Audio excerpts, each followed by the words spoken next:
Let the opening credits play in your mind, that warm, familiar brass fanfare, the notes climbing upward in a sequence you've absorbed so deeply it lives somewhere beneath conscious thought. The cartoon clouds parting, the camera descending through an impossible blue sky toward a town that is everywhere and nowhere, assembled from the pieces of every American place that has ever existed. You already know what comes next. Bart writing on the chalkboard, Lisa's saxophone echoing through a hallway that has never changed, Marge and Maggie at the grocery checkout, Homer grabbing his donut. And then the couch, the family arriving at it in a different way each week, the music ending, and Springfield beginning. You know that sequence like you know the layout of a childhood home? Not because you remember learning it, but because it has simply always been there, part of the architecture of whatever you are now. That is what 36 years of something does. It becomes part of you before you had any say in the matter. And tonight, that familiarity is what we're going to use as a door. We're going to walk back through it slowly, without any urgency, the way you walk through a town you love when there's nowhere you need to be and the evening is long and soft and entirely yours. Springfield is waiting. It's always waiting. The lights in the houses are on. The cooling towers on the hill are exhaling their white plumes into the cartoon sky. Homer is on the couch. Marge is somewhere in the kitchen. Bart and Lisa are arguing about something that will not matter by the next episode. Maggie is in the corner watching everything. By the time you sleep tonight, you'll know this town in a way you might not have before. Not just the surface version, the characters and the jokes and the cultural references that have seeped into the American vocabulary across 3.5 decades. You'll know what the show has been trying to tell you beneath all of that. The patterns that emerge when you pull the threads, the buried storylines the show introduced and never fully resolved.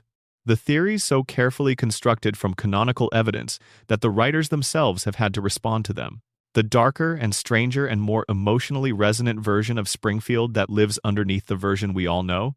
So settle in. Let your breathing find its own pace. Let the weight of whatever you're carrying set itself down for a while. And let's begin with the thing that sits at the center of this town like a fact that nobody inside it can quite bring themselves to face. The nuclear power plant. It's on the hill. You can see it from almost anywhere in Springfield, those two great cooling towers, permanently releasing white vapor into the air above the town, visible in the background of hundreds of episodes, in the way that certain dominant landmarks are always visible in the background of real places. The plant is so woven into the visual fabric of Springfield that it registers as furniture rather than as a fact. It's simply there. Homer works there. It's the anchor of his professional life, the place he drives to every morning and leaves every evening. The plant is part of what Springfield is, part of what makes it Springfield. But let's actually look at it tonight.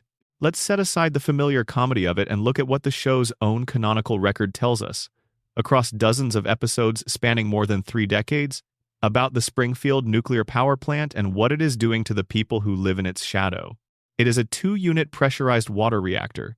It provides electricity to the entire town. It is owned and operated by Charles Montgomery Burns, a man whose birth, by the most conservative reading of the show's evidence, occurred somewhere in the final years of the 19th century. The plant is the primary economic driver of Springfield, employing a significant portion of the town and anchoring its tax base. Burns controls the plant, and through the plant, Burns effectively controls everything downstream from it, which, in Springfield, is everything. And by any standard of measurement that applies to facilities where nuclear reactions are contained and managed in proximity to a civilian population, the Springfield nuclear power plant is a catastrophe that has been in slow, quiet, continuous progress for the entirety of the show's history. A surprise safety inspection of the plant once uncovered 342 separate violations. That number is specific and cited with weight. It is not a hyperbolic cartoon exaggeration that the show immediately walks back. It is presented as a real accounting of what was actually found inside the facility.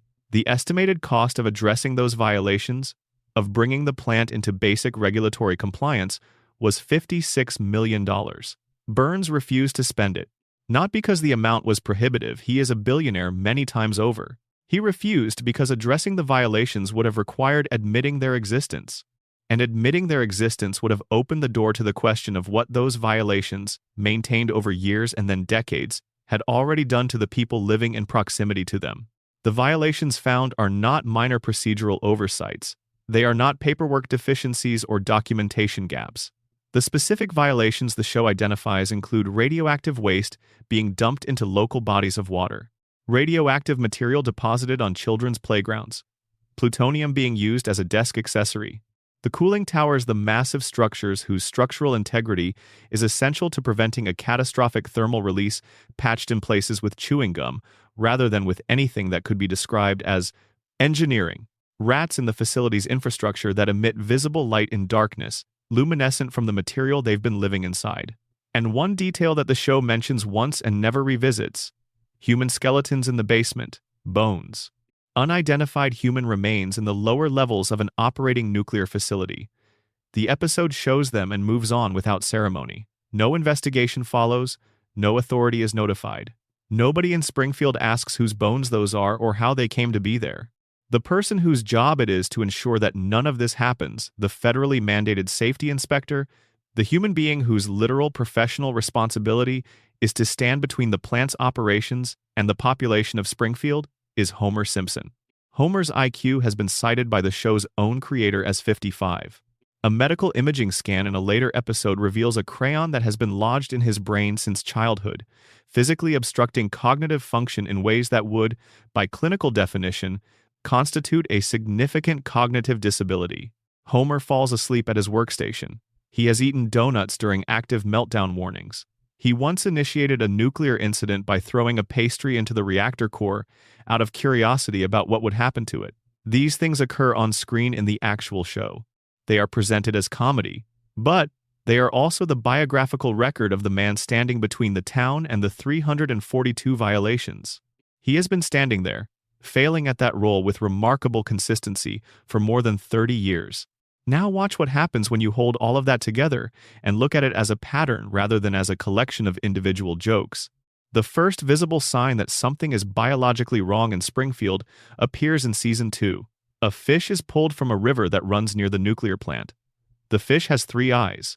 Not a birth defect in a single specimen, a third eye, fully formed, in the center of the forehead, on a fish pulled from the water downstream from the plant's runoff.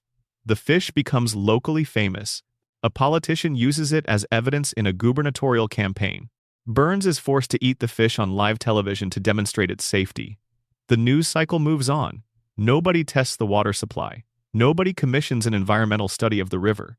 Nobody asks the most obvious available question, which is, if the fish in the water downstream from a nuclear plant have developed an additional sensory organ, what is the water doing to the humans drinking from the same source? That question sat in Springfield for 6 more seasons before the show provided something close to an answer. In the episode known as The Springfield Files, structured as a parody of The X-Files with appearances from those show's iconic FBI agents, Homer encounters something in the woods near Springfield at night. A figure, pale, moving strangely, emitting a visible green glow from its skin. Homer is genuinely frightened. He reports what he saw. The town concludes, alien. The FBI is called. An investigation unfolds. And the reveal, when it comes, is not what anyone expected, or perhaps is exactly what anyone paying close attention should have expected. The figure is Burns. Burns, it emerges, undergoes a weekly medical treatment so intensive and so saturated with chemicals and radiation therapy that the treatment causes his body to emit a visible green glow in the hours following each session. He wanders from the treatment facility in a dazed, chemically altered state and moves through the woods in a way that, to anyone who encounters him, reads as something profoundly different from a human being in normal health. He literally glows in the dark. Not metaphorically, not as a stylistic choice of the animators. Within the show's own established narrative logic, Burns's body is producing visible bioluminescence as a result of his medical treatments. He is emitting light, and the town's response to a glowing humanoid figure emerging from the darkness near their nuclear power plant is to conclude that the most likely explanation is extraterrestrial life. Not the plant, not radiation. Not the interaction between the two that sits directly in front of them. An alien. The denial runs so structurally deep in Springfield that the most obvious explanation for the most obvious piece of evidence doesn't register as a possibility worth considering. Then the Simpsons movie makes the pattern impossible to sidestep. Springfield's environmental contamination reaches such a critical threshold that the Environmental Protection Agency, an actual federal institution, operating within the film's narrative as a real government body, determines that the town must be physically sealed under an enormous glass dome to contain its pollution. Not remediated, contained. The government's assessment is that Springfield's toxicity has progressed to the point where preventing it from spreading to the surrounding region requires quarantine rather than intervention. The entire town is classified as an environmental hazard requiring physical containment. Every resident of Springfield is inside when the dome descends. Look at those residents. Look at them carefully. The way you'd look at the inhabitants of any community you were trying to understand rather than simply being entertained by. Homer has a skull shape that doesn't map onto standard human anatomy. Eyes that bulge from his head with a pressure that implies something unusual about what's happening inside it. An overbite that is structural rather than cosmetic. 4 fingers on each hand, not a simplification that the show applies universally, because the guest characters and visitors who come to Springfield from outside its borders are consistently drawn with more naturalistic proportions. The 4 fingers are specific to Springfield's permanent residents. Homer's IQ, the show's creator has stated, is 55. His capacity to absorb physical punishment, gunshot wounds, falls from height, electrocution, explosions, vehicular impacts without fatal consequence is not presented as miraculous or extraordinary within the show's world. It is simply what he does. He endures, he recovers, he comes back from things that should not be survivable. He has worked, in direct proximity to an active reactor, for the entirety of his adult professional life. Marge has the same bulging eyes, the same 4-fingered hands, hair that has maintained a precise gravity-defying shape for 36 years, with no apparent mechanical support growing directly upward in a tower that never droops, never responds to weather or time or the simple fact of existing in proximity to a planet with gravity. Marge was briefly employed at the plant herself. She was exposed to the same facility, the same violations, the same material. Her children were conceived and born after both parents had spent years in Springfield's contaminated environment. Bart and Lisa and Maggie, born in Springfield, raised in Springfield, drinking Springfield's water, and breathing Springfield's air from their first moments. Every one of them displays physical characteristics that do not appear in populations outside the town. The hair that needs nothing to maintain its shape, the overbites, the wide, slightly protuberant eyes, the skin color, the yellow skin. Every permanent resident of Springfield is yellow, a specific, consistent shade that does not correspond to any naturally occurring human skin tone under any documented genetic or medical circumstance. The accepted explanation is that this is the show's art style. A production decision. This is true as an account of how the choice was made in the writer's room and the design studio. But within the show's own internal logic, within the world where these characters actually live, there is a consistent, visible, observable difference between people who live inside Springfield and people who do not. Visitors and guest characters are drawn with different proportions, more naturalistic features, different qualities of appearance. The show draws its insiders with different visual conventions than it uses for its outsiders. Inside the contamination zone, yellow. Outside it, the colors of ordinary human life. The animals participate in this. Santa's little helper, the Simpson family dog, has the same bulging eyes as his owners.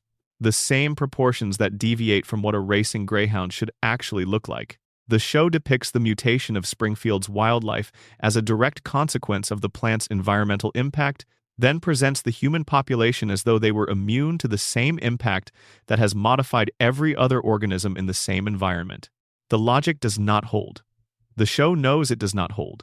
And over 36 years, it has been quietly accumulating evidence on one side of the scale while keeping the official answer on the other. Burns has always known what the plant is doing. The show encodes this in the structure of his choices over and over. He funds private medical research. He employs personal physicians. He undergoes his weekly treatment precisely because he needs to manage the effects of radiation on his own body, which means he has developed, through personal necessity, a detailed understanding of what radiation does to biological systems over time. He knows what it does because he is personally experiencing what it does. And he knows what the plant's runoff is doing to Springfield because he has been watching the town for more than a century, and the evidence is not subtle. The retention of Homer is the clearest confirmation. When German investors took temporary control of the plant, the first thing they did was terminate Homer. The second thing was to commission a full compliance assessment. The estimate nearly bankrupted them. Burns reacquired the plant immediately and rehired Homer as his first action. A competent safety inspector would identify the violations and be legally and professionally obligated to report them within days. Homer ensures, through his specific and reliable incompetence, that the violations persist. The contamination continues. Springfield's population continues to absorb what the plant produces, and Burns maintains his economic monopoly over a town that is, in the most literal and physical sense, dependent on him for its survival. Dependent on him in ways it cannot fully perceive, because the same material that created the dependency has also gradually and continuously compromised the cognitive capacity that would be required to clearly perceive it. In Season 12, the crayon is removed from Homer's brain. His IQ climbs dramatically and rapidly to a level that the show depicts as genuine intellectual capability. Homer becomes articulate, perceptive, capable of sustained analysis and clear emotional communication. He can see Springfield for what it actually is. He understands his job for what it actually is. He understands the architecture of his own life with a clarity that was never available to him before. And it is unbearable. He cannot sustain the experience of seeing clearly in a place that does not make sense when you can see it clearly. He has the crayon reinserted. He chooses, with full awareness of what he is choosing, to return to the fog. But the question the show never asks is sitting right there alongside the choice. How did a crayon come to be lodged in a child's brain in the first place? And how did it remain there through an entire childhood, an adolescence, an adult life full of medical visits and hospital stays and checkups in a town with functioning healthcare infrastructure without a single doctor ever finding it? Either the medical system of Springfield is comprehensively and inexplicably incompetent, or someone found it and chose not to remove it. And if the healthcare system of Springfield is as thoroughly captured by Burns's institutional influence as every other system in the town, then the crayon is not an accident. It is a detail, a specific, physical manifestation of the broader truth that the show cannot say directly. The people of Springfield have something obstructing their ability to think clearly, something that keeps them compliant, that keeps them from looking at the plant on the hill and asking why. The radiation theory does not explain a single mystery about the Simpsons in isolation. It explains all of them, simultaneously, as expressions of a single underlying cause. Nobody ages because their biology has been altered at the cellular level by sustained multi-generational radiation exposure. The town resets after catastrophic events because the population's capacity for forming and retaining memories of things that threaten their psychological stability has been gradually compromised by neurological damage. Homer survives unsurvivable things because his body has adapted in ways that have traded cognitive function for physical resilience. Burns remains alive across an impossible time span because he has spent a century managing his own radiation exposure with resources that no one else in town can access. Springfield is not a quirky, animated town filled with lovable eccentrics. It is a contamination zone. The residents are not eccentric, they are symptomatic. The yellow skin and the four fingers and the bulging eyes and the superhuman resilience and the specific inability to retain memory of catastrophic events are not design choices or cartoon logic. They are what you see when you look at a population that has been living inside an ongoing environmental crisis, slowly, across multiple generations, in a town where the person responsible for the crisis has made sure that the town's cognitive and institutional capacity for recognizing and responding to it has been comprehensively undermined. The plant on the hill isn't a recurring image in the opening credits. It is the explanation for everything that has ever seemed strange about this show. Every impossible recovery, every forgotten disaster, every reset, every yellow face, it all traces back to the same cracked reactor, releasing the same material into the same water supply, feeding the same damaged brains that can't figure out why their fish have 3 eyes and their safety inspector falls asleep at his desk. The plant made sure of that. A long time ago, and without ever stopping. Wherever you're watching this from, whatever hour it is, whatever position you've found yourself in, drop a comment. Tell us your location and the time. There is something genuinely comforting about knowing that people all over the world are settling into the same Springfield together at the same hour, in the dark, letting this town do what it has always done best. Here is a different way to hold everything we've just explored. A quieter and more emotionally complicated window into the same town, the same family, the same impossible facts we've been examining. What if the radiation theory is correct, but only inside the mind of a man who has been lying unconscious since the spring of 1993? Let that sit for a moment. Let it exist in the space between logic and something that operates at a level below logic, something closer to feeling, closer to the specific ache of a story you're not sure you want to be true, because if it's true, it changes everything, and if it changes everything, you have to feel it differently. The Homer coma theory is the most debated, most carefully examined, most internally consistent fan theory in the entire history of The Simpsons. It has been addressed by the show's producers.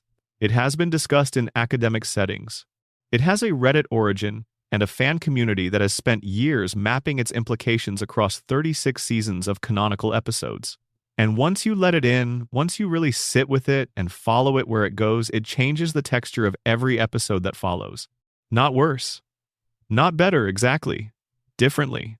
With a quality of feeling that sits somewhere between grief and tenderness, between the resistance to a sad story and the recognition that the sad story might also be the most beautiful one available. Let's go back to the episode. The 1st of April 1993. Season 4, Episode 18. The title is, So It's Come to This, a Simpsons clip show. Bart has been running a sequence of escalating April Fool's pranks on Homer across the episode, each one larger and more destructive than the last. The final prank involves Bart taking one of Homer's beer cans to an auto body shop, placing it inside an industrial paint shaker, and shaking the can until its internal pressure is so enormous that when Homer opens it, the explosion sends him to the hospital. He is in a hospital bed, recovering, when he notices a vending machine across the room. He wants a candy bar. He reaches for the machine. The machine tips forward. It falls. It comes down on Homer completely. He flatlines. He enters a coma. Not a comedic coma that resolves in the next scene. A real, medically depicted coma. Homer Simpson is clinically unconscious, and the show is treating this as an actual event within the world it has built. The episode ends with what looks at first like resolution. Bart sits at Homer's bedside, crying, and confesses that the prank was his fault, and Homer springs awake and immediately reaches for Bart in his characteristic way. The family laughs. Everything appears to return to normal. The show tells you Homer woke up, everything is fine. But the final moments of the same episode, before the credits, disclose something that the comedy of the resolution tries to absorb but cannot entirely swallow. Homer lost 5% of his brain function during the coma. 5%? Gone permanently, never returning. And Homer's response to learning this, his actual on-screen response to being told he has sustained permanent neurological damage, is to laugh, even as he says aloud that he doesn't understand why he's laughing. The family finds this charming. Nobody is alarmed. The episode ends and The Simpsons continues for 32 more years as if that detail were simply part of the scenery. Unless the detail is everything.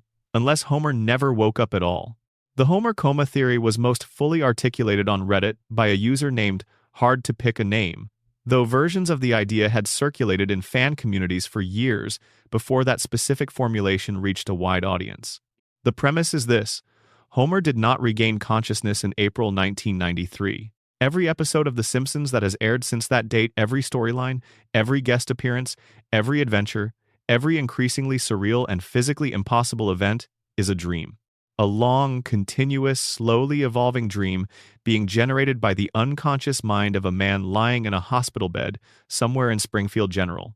A man whose brain function is declining imperceptibly but without pause, gradually and quietly losing what the vending machine took.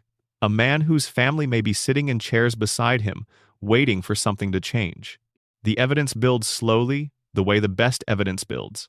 Before the coma episode, The Simpsons was a grounded show.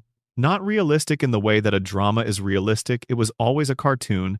It always used heightened situations and exaggerated character, but the concerns it explored were recognizably human. Homer trying to quit drinking and failing in the specific, complicated ways that people with difficult relationships to alcohol actually fail. Marge confronting the question of whether her marriage is what she wanted, and navigating that confrontation with the dignity and ambivalence of someone who loves the person she married, and also knows that love is not always sufficient by itself. Lisa's first real crush on a substitute teacher who sees her intelligence in a way that nobody in her regular life manages to. Bart's academic struggles and the possibility of being held back, the specific fear of a kid who isn't failing because he can't understand, but because the system isn't built for the way he understands. These are the concerns of real families. The show's emotional core in those early seasons was built on recognizable human texture. Domestic life, financial anxiety, marital tension of the quiet, sustained kind, the loneliness of being smart in a room that finds smartness inconvenient. After the coma, everything is different. Homer goes to space. Burns captures the Loch Ness Monster. Homer becomes the leader of a neighborhood vigilante group. Homer joins an ancient secret society. Homer discovers that his mother has been a fugitive for 27 years. Homer meets God in an actual face-to-face conversation. He travels to dozens of countries. He holds hundreds of different jobs across the seasons, with no logical progression between them. He befriends celebrities. He survives physical trauma that would kill any normally constituted human being, not occasionally but as a routine feature of each week's story. The show moves from a family sitcom grounded in economic anxiety and domestic complication to something that operates in a completely different register, something looser, stranger, more dreamlike in its logic. The tonal shift is significant enough that fans have been arguing about it, about when The Simpsons changed or went wrong or stopped being what it originally was for more than 20 years. The coma theory has a precise answer to this question. The Simpsons didn't go wrong at a point that's hard to identify. Homer's brain got worse at a point that's exactly identifiable. April 1993, episode 18 of season 4. When the vending machine fell. There is a detail in the season 4 premiere 6 months before the coma episode that rewards close attention. The episode is called Homer the Heretic. In it, Homer has an actual, depicted on-screen conversation with God. And during that conversation, God tells Homer something specific, that Homer will eventually understand the meaning of life, but that his time has not yet come. His time is coming. 6 months later, Homer is in a coma. The timeline matches. The coma theory reads this divine statement not as a theology gag, but as a prophecy. God told Homer that his waking life was approaching its end. And 6 months later, Homer's conscious participation in his own story stopped. What the show frames as comedy reads, under the theory, as the universe gently preparing Homer for what was about to happen to him. Now the aging problem. This is the piece of evidence that the coma theory resolves more cleanly than any other explanation available. Nobody in Springfield ages. Bart has been 10 years old for 36 years. Lisa has been 8. Maggie has been 1 year old for the entire run of the show. Homer and Marge were in their mid-30s in 1989, and they are in their mid-30s now, in 2025, without a single added wrinkle or gray hair between them. The industry term for this narrative device is a floating timeline. The show's present is always the viewer's present. The characters remain fixed at the same ages. Time passes everywhere except inside the show. Every theory about Springfield must account for this. The radiation theory proposes biological alteration. The cartoon logic explanation says it's a production convention. The coma theory has the simplest answer, the most emotionally brutal one. Nobody ages because they exist inside the frozen mind of an unconscious man. Homer went to sleep in April 1993. His dreaming brain cannot generate his children as older people because he was not present when his children grew older. He has no access to the future versions of them. He only has the versions that existed at the moment consciousness left him. Bart at 10, Lisa at 8, Maggie at 1. His dream can only reconstruct what it knew. It cannot imagine what it never experienced. And so the children stay exactly as they were, forever, perfectly preserved at the ages his memory holds. His wife is the version he last saw. His house is as warm and chaotic as he last felt it. His friends are at the ages they were at the last moment he was conscious of them. The dream is not a prediction of the future. It is a reconstruction of the past, run forward as a simulation, without the capacity to generate anything genuinely new, only variations on what was already known. The celebrity appearances of later seasons make complete sense within this framework. In the early seasons, Springfield was self-contained. Its cast was drawn from Springfield characters. But as the seasons progressed, the show filled itself with real-world celebrities appearing as themselves, passing through and then gone. Under the coma theory, Homer's unconscious mind lying in the hospital with ambient input coming from the room around him, from a television that may be on, from conversations happening near him, From sound drifting through the door, absorbs fragments of the outside world and incorporates them into the dream. A name heard through the fog becomes a character. A voice from the hallway television becomes a guest appearance. The celebrities aren't visiting Springfield. They're showing up in Homer's dream of Springfield, assembled from the scraps of external reality that reach him through the limited perceptual channel available to someone unconscious. This also explains why the later seasons feel progressively less coherent, progressively more abstract and disconnected from the internal logic that governed the early ones. Homer's brain is not a static system. It is declining. The dream it generates becomes less structured over time as the dreaming apparatus becomes less capable of generating structure. The emotional grounding of the pre-coma seasons gives way to something more fragmented and fantastical, because the mind running the simulation is running on progressively diminished resources. The show addressed the theory in its own indirect way. In Season 34, an episode called Lisa the Boy Scout included a scene that appeared to be a leaked, deleted sequence in which Homer wakes from a long coma, with the implication that every outlandish episode since a certain point had been the product of that unconscious state. The producers called it a hoax. They said it wasn't real, that it was the work of hackers and should not be taken as canonical. They distanced themselves from it completely, but they made it. They produced, in finished animation with full voice work, a scene depicting the exact resolution of the coma theory, and then denied that it meant anything. The fact of its creation is itself evidence of engagement. The writers know this theory. They have sat with it. They found it coherent enough and specific enough and well supported enough to require a direct response. And the response they chose was to show you the truth of it and then say, that wasn't real. Al Jean, the executive producer, dismissed the theory in a 2015 interview. Homer is not in a coma, he said. That's not what the show is doing. But Jean's dismissal didn't address the structural evidence. He didn't explain the aging freeze or the tonal shift or the timing of God's statement in Homer the Heretic or the progressive surrealism of later seasons. He just said it wasn't true and the interview moved on.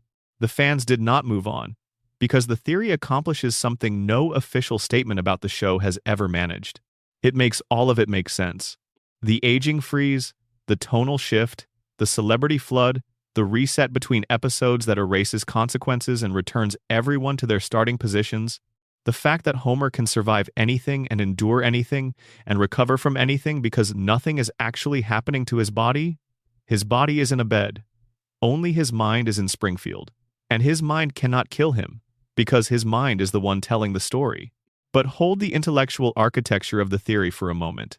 Let what lives underneath it come forward. Because beneath the clever narrative mechanism of the coma theory is something that requires a different kind of attention to fully receive. If this theory is true, the emotional center of The Simpsons is not comedy. It is love, and it is grief.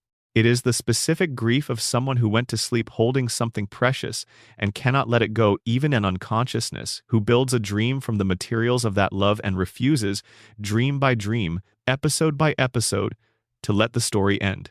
Homer's deepest wish, the thing his unconscious mind returns to and protects and elaborates across 30 years of continuous dreaming, is so simple and so complete that looking at it directly is a little difficult. He wants his family. Not in an abstract sense. He wants Marge to still love him in the specific way she loves him. He wants Bart to still be his mischievous, exhausting, wonderful boy. He wants Lisa to still be playing her saxophone somewhere in the house. He wants Maggie to be small enough to hold. He wants Friday evening at 742 Evergreen Terrace to be what it is, chaotic and warm and loud and perpetually on the edge of some small disaster, and he wants it to last as long as anything can last. In the coma, it does. The dream gives him everything he is afraid to lose. His children preserved at exactly the ages at which his memory of them stopped accumulating. His wife, unchanged, still there. His house warm, his life continuing.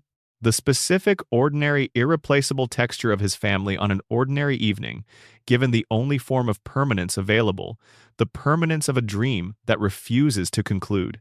Homer's coma is not a nightmare. It is, in the quietest and most heartbreaking sense this story can sustain, the only heaven a man like Homer Simpson would ever know to ask for. A house where the kids are always young, and the beer is always cold and nobody ever has to say goodbye. And every time Homer survives something that should be fatal, Every time the credits roll and Springfield resets and the family is back on the couch and everything is as it was. Every time the simulation restores itself and the world is right again, it isn't lazy writing. It is Homer's brain, in a hospital bed somewhere in Springfield, refusing to let the dream end. Because if the dream ends, he has to face what waking up would mean. How much time has passed? How old his children really are? Whether Marge is still sitting beside him, or whether no one is sitting there at all. The show will never confirm this. The producers have made that clear. But it cannot disprove it either, because the evidence is not external to the show. It is in the shape of the show itself. In the way the seasons changed and the characters didn't. In the way the world around Springfield evolved decade by decade while the family on the couch stayed exactly, stubbornly, achingly the same. Homer has been dreaming since April 1993. Every episode since then is a love letter from an unconscious father to the family he cannot reach. And the dream goes on, as it will always go on, because in his mind in the quiet of that hospital room he never left. The summer of 1995. Before we go further, before we follow this thread to wherever it goes, take a breath. You know the official answer. The show gave it to you in the Season 7 premiere. Maggie did it. Baby Maggie Simpson, 1 year old, somehow came into possession of Burns's own firearm in a parking lot confrontation, and the gun discharged, and Burns was shot. Chief Wiggum concluded the investigation by observing that no jury in the world would convict a baby, and the matter was officially closed. Move on. Except the case was never really closed, and the more carefully you examine the evidence, not the evidence the show presents as resolution, but the actual evidentiary record within the show's own world, the more the official answer begins to feel less like a solution and more like the story that someone needed everyone to believe. Let's go back to the beginning. Season 6, Episode 25, the season finale. The setup is meticulous and deliberate. Burns, in his most aggressive expansion of power, has gone further than any previous scheme. He drills for oil beneath Springfield Elementary School, siphoning its financial windfall before it can materialize. He bankrupts Moe's Tavern. He creates a sinkhole that destroys the retirement home where Grandpa Simpson lives. He injures the Simpson family dog. And as his crowning demonstration of total control, he constructs a device capable of blocking the sun over the entire town, physically preventing natural light from reaching Springfield so that its residents will be forced to purchase all their electricity from him. When Smithers protests that this has gone too far, Burns fires him immediately. His most devoted employee, the person who has organized Burns's entire life, dismissed without ceremony. By the end of Part 1, every significant character in Springfield has a documented, specific, genuine motive to want Burns harmed or removed. The show constructs this deliberately, going through each character and establishing their grievance. Homer, because Burns has never once remembered his name despite years of employment. Bart and Lisa, because their school lost everything. Grandpa, because his home was destroyed. Groundskeeper Willie, who lost his job. Tito Puente, whose music program was cut. Moe, whose business was ruined. And Smithers, freshly fired and unmoored. The town gathers at a public meeting. Multiple characters arrive carrying weapons. The tension is built from genuine grievance rather than cartoon hostility. And then Burns collapses. A gunshot wound. He staggers to the sundial and falls, his hands landing across its face, the letters W and S visible from above or from Burns's own perspective looking upward, M and S. America waited through the summer. Part 2 aired in September and delivered the investigation as comedy procedural. Smithers confessed immediately, but was eliminated as a suspect when the timeline made clear that he was blackout drunk during the shooting and had actually shot someone else, Old Jasper, in his wooden leg, in a completely different location. Smithers committed a different crime that evening. The investigation cycled through suspects and eliminated them until evidence was found. An eyelash on Burns's suit, DNA matched to a Simpson, Homer's fingerprints on the weapon. Homer was arrested and nearly convicted. Burns woke from his coma and identified Maggie. The mystery was resolved. Now consider the contest. Fox had promoted a national competition around the mystery. Submit your guess, win an animated appearance in an episode. The contest was premised on the solvability of the mystery from the clues available in Part 1. That was the foundation of the promotion's legitimacy. Attentive viewers who analyzed the evidence could arrive at the correct answer through reason. When the contest concluded, Not a single person in the randomly selected sample of entries had named Maggie as the shooter. Nobody won. The prize was distributed to someone who had guessed incorrectly, and the prize itself was changed to a cash payment because there was no animated appearance to award. The production team identified exactly one person who had posted the correct answer online in a Simpsons discussion group on the night Part 1 aired, but this person's college internet account had been deactivated by the time the contest ended. They couldn't be found. The DVD release includes an open invitation for that person to come forward. As far as anyone knows, they never did.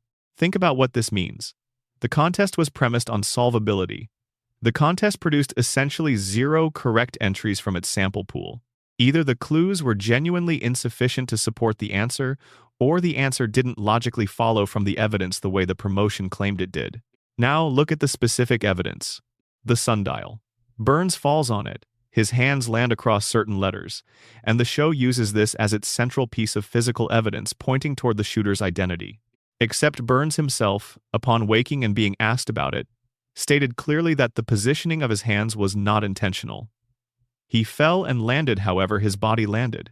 The letters visible between his fingers were a coincidence of posture. The central piece of evidence in the official resolution was described by the victim himself as meaningless. The gun. Burns's holster was shown empty before the shooting, meaning the weapon had been removed from his person before the attack. Whoever shot Burns used Burns's own gun, which means the shooter didn't bring a weapon of their own. Most of the characters gathered at the town meeting arrived armed. They brought weapons because they were angry enough to have considered violence. The shooter was someone who wasn't carrying a weapon, who encountered the gun by chance or took it deliberately, and who used it in a moment of impulse or opportunity. A baby finding a gun on the ground fits this profile. But so do numerous other characters who were present without weapons. Burns's last words before being shot, "Oh, it's you," said with recognition, without alarm or surprise. The specific register of acknowledging someone familiar, someone whose presence in this context makes some kind of sense. The question worth holding is whether Burns, a man who cannot reliably remember the name of his own employee after years of employment, would look at a 1-year-old baby and respond with that quality of recognition. The show establishes no prior meaningful relationship between Burns and Maggie, no previous interactions that would produce that greeting. Burns barely registers Homer. The idea that he would see an infant in a parking lot and respond with comfortable familiarity requires more foundation than the show provides. In Season 18, Homer states, in the context of another conversation entirely, that he was the one who shot Burns. He says it plainly. On camera. Nobody investigates. Nobody reacts with anything resembling the appropriate response to a confession of attempted murder. The statement is absorbed as a throwaway line. Either Homer is lying, which is consistent with his character in certain contexts, or he is telling the truth. If he is telling the truth, the original verdict was wrong. A baby was blamed for something her father did. The legal investigation closed on a false answer that nobody was motivated to reopen because the alternative answer was inconvenient. The alternate endings confirm that the writers themselves weren't fully committed to Maggie as the solution. A complete alternate conclusion was animated in which Smithers is the shooter, fully finished, fully voiced, broadcast-quality production. It was shown in a clip show and dismissed by a character who noted that accepting it would require ignoring DNA evidence, which he compared to the O.J. Simpson trial, explicitly invoking a real case in which a jury did ignore DNA evidence. The show is not being subtle. It is telling you, directly, that official answers and correct answers are different things, and that the people with power over an investigation can point it wherever they want it to point. The alternate ending for Barney Gumble was considered seriously during the writing process. The clues were being adjusted to fit whatever answer the writers eventually chose. The mystery was reverse-engineered rather than constructed from the beginning with a specific solution. The Marge theory is quietly compelling. Burns once fell in love with Marge, established in an earlier episode as canonical fact. If Burns encountered Marge in the parking lot after the town meeting, if Marge was the one who picked up his fallen gun and used it, in a moment of accumulated fury at everything he had done to her family and her town, then Burns's behavior upon waking makes a different kind of sense. He recognized her. He said, "Oh, it's you," the way a man says it to someone he once had feelings for.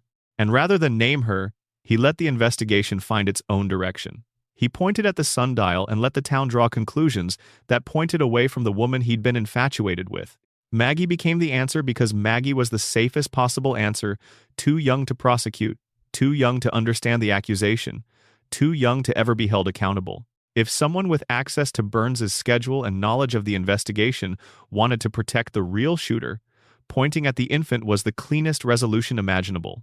The final shot of the episode, Maggie, alone in an empty room, checking that no one is watching, and then moving her pacifier in a motion that mirrors pulling a trigger. The show wants you to read this as confession, but watch it again as something else, a baby who was present when a gun fired, imitating the gesture she saw someone make, the way infants imitate everything they witness without understanding what they're repeating. Maggie is not confessing. She is replaying a memory of something she saw someone else do. The official answer is Maggie. The show has committed to it. The producers stand behind it. But the contest that produced no winners, the sundial clue Burns himself called meaningless, the fully animated alternate endings, the unexamined Season 18 confession, and that final shot in an empty room, all of it suggests that the greatest mystery in Simpsons history was closed rather than solved. In Springfield, those have always been different things. This is a genuine question asked seriously. How is Charles Montgomery Burns still alive? His age is the first thing to contend with. The show has stated it and contradicted it across dozens of episodes, but every version of his timeline places his birth in the late 1800s. He has personal memories predating the turn of the 20th century. He describes the Gilded Age as lived experience rather than history. He served in World War II, placing him as already an established adult in the 1940s. He references historical figures who died before most of his employees' grandparents were born. By the most conservative estimate, Burns is well over 100 years old. By the most expansive reading of the canonical evidence, he may be approaching 140. And he is not simply persisting in that age. He is not a preserved relic, barely functioning. He is operating, running a multi-billion-dollar corporation, navigating modern regulatory environments, orchestrating schemes that require sustained cognitive effort and long-range strategic thinking. His body is frail, his physical strength is almost non-existent, his grip so weak that a normal adult can escape it without effort. But his mind is sharp, calculating, and by any functional measure more strategically sophisticated than anyone else in Springfield. Burns is, arguably, the most formidable intellect in the town. He has been operating at that level for a time span that exceeds what any unassisted human biology should be capable of sustaining. The show provides the mechanism for his survival in the Springfield Files. Burns undergoes a weekly medical treatment, not monthly, not annually, but weekly, on a rigid schedule with zero margin for deviation. The treatment is so intensive that it causes his body to emit a visible green glow in the hours following each session. It keeps him alive for exactly 7 days. At the end of those 7 days, without another dose, he begins to die. No grace period. No tolerance for schedule disruption.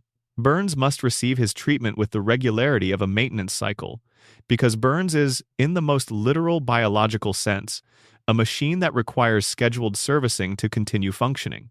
The treatment involves radiation? Of course it does. The man whose empire is built on nuclear power, whose plant has been continuously releasing radioactive material into Springfield's environment for decades, sustains his own life through precisely controlled, weekly exposure to that same force. Burns's relationship to radiation is not simply economic, it is metabolic. His body has been so altered by a century of proximity to nuclear material that it can no longer sustain its own basic biological functions through natural cellular processes. It requires radiation input the way a normal body requires food and water. Remove the input, and within a week, the system fails. This reframes everything about Burns's relationship to the plant and to Springfield. He is not simply running a business. He is managing the conditions of his own survival. The contamination that poisons the town is also precisely calibrated and administered, the substance that keeps him alive. He has a personal, biological stake in the plant's continued operation that goes beyond profit. The plant sustains his empire. The empire sustains his treatments. His treatments sustain him. It is a closed loop with no external point of intervention. The famous scene involving Burns's immune system, the Three Stooges syndrome diagnosis, makes terrifying sense in this context. A doctor finds that Burns has every disease known to medical science simultaneously present in his body, all of them, each one preventing all the others from advancing, held in a state of perfect biological gridlock. The doctor's conclusion is that Burns is the sickest man in America and also functionally indestructible, because everything that should kill him is being blocked by everything else that should kill him. The show plays this as comedy, but in the framework we've been developing, the scene is depicting something specific. Burns's body is not maintaining this equilibrium through any natural process. His weekly treatments are managing it. They hold the diseases in suspension. They keep the biological balance that prevents any single illness from achieving dominance. The treatments are not medicine in any conventional sense. They are calibration the way you calibrate a reactor, not by eliminating the dangerous material, but by managing it, keeping the reaction in a state of controlled productivity rather than uncontrolled collapse. Burns's body is the reactor. The weekly treatments are the control rods. Remove the control rods and everything that has been held in suspension surges forward simultaneously. Smithers occupies a role within this system that the show consistently frames in terms of devotion and loyalty, but that is, at a more fundamental operational level, biological necessity. Smithers manages Burns's schedule. He ensures that every weekly appointment is kept. He monitors Burns's physical condition with the vigilance of someone who understands exactly what happens if the monitoring lapses. Smithers knows. He knows what the treatments are doing and what their absence would mean. He knows that his presence in his role is not merely a career choice or an expression of emotional attachment. It is the difference between Burns being alive and Burns dying within 7 days. Smithers's devotion to Burns is real. The show has established it with too much specificity and emotional weight to be questioned. But it is also maintained at some operational level by the weight of knowing what his absence would cost. Burns without Smithers is not just a less efficiently managed empire. Burns without Smithers is Burns who misses a treatment. And Burns who misses a treatment is Burns whose disease equilibrium collapses and whose century of managed survival ends abruptly. Burns's historical connections add a dimension that becomes stranger the more carefully you examine it. He knew Howard Hughes. He attended Yale. He served in a war. He has spoken with comfortable familiarity about periods of history that are taught as distant past to everyone around him. His family, as the show depicts it, has been in unbroken control of its fortune since before the Industrial Revolution, not generations, centuries. The Burns dynasty has persisted across a time span that strains the logic of normal dynastic succession, which raises a question the show never answers. Is Burns's situation unique or does it extend backward? If the current Burns has survived past 100 years through artificial means, what kept the Burns patriarchs before him alive long enough to maintain unbroken dynastic control across centuries? Before nuclear radiation, before modern medicine, before anything resembling contemporary treatment science, what was the mechanism? The show doesn't say. But it establishes that the family has maintained continuous control for a period that shouldn't be possible through ordinary generational inheritance. And empires that can't maintain themselves ordinarily find extraordinary means. Burns has nearly died many times. He was shot, he has collapsed, been hospitalized, been abandoned, been attacked, been poisoned, and every time, he comes back. Not through the passive survival of a cartoon protagonist, but through the infrastructure of accumulated wealth through the machinery, he has spent a century building around himself to ensure that whatever happens to his physical form, there is always someone standing by with the resources to restore it. Homer's survival is the show keeping its protagonist alive by authorial necessity. Burns's survival is Burns refusing to allow himself to die through decades of institutional preparation. The loop that sustains Burns is closed and self-reinforcing and immune to outside disruption. The town's economy depends on the plant. The plant depends on Burns. Burns depends on the treatments. The treatments depend on the wealth that the plant generates. Springfield cannot challenge Burns because Springfield cannot function without Burns. And Burns cannot die because dying would mean that everything his century of operation has done to this town would finally require accounting for. He is too expensive to die. Springfield pays the bill without knowing the bill exists. And Burns remains, on the hill above the town, in the building with the cracked towers and the 342 violations and the basement full of bones, for as long as the treatments hold. Which, by all available evidence, appears to be indefinitely. The 28th of September, 1997. The Principal and the Pauper.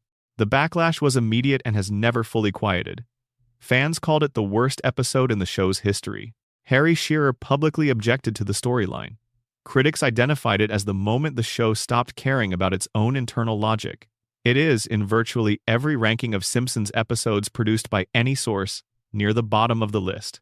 But the anger at the episode has obscured something for nearly 3 decades. The anger is directed at what the episode did to a character the audience had come to know and care about. What the episode actually showed, the behavior it depicted, the social mechanism it made visible is not a betrayal of what The Simpsons is.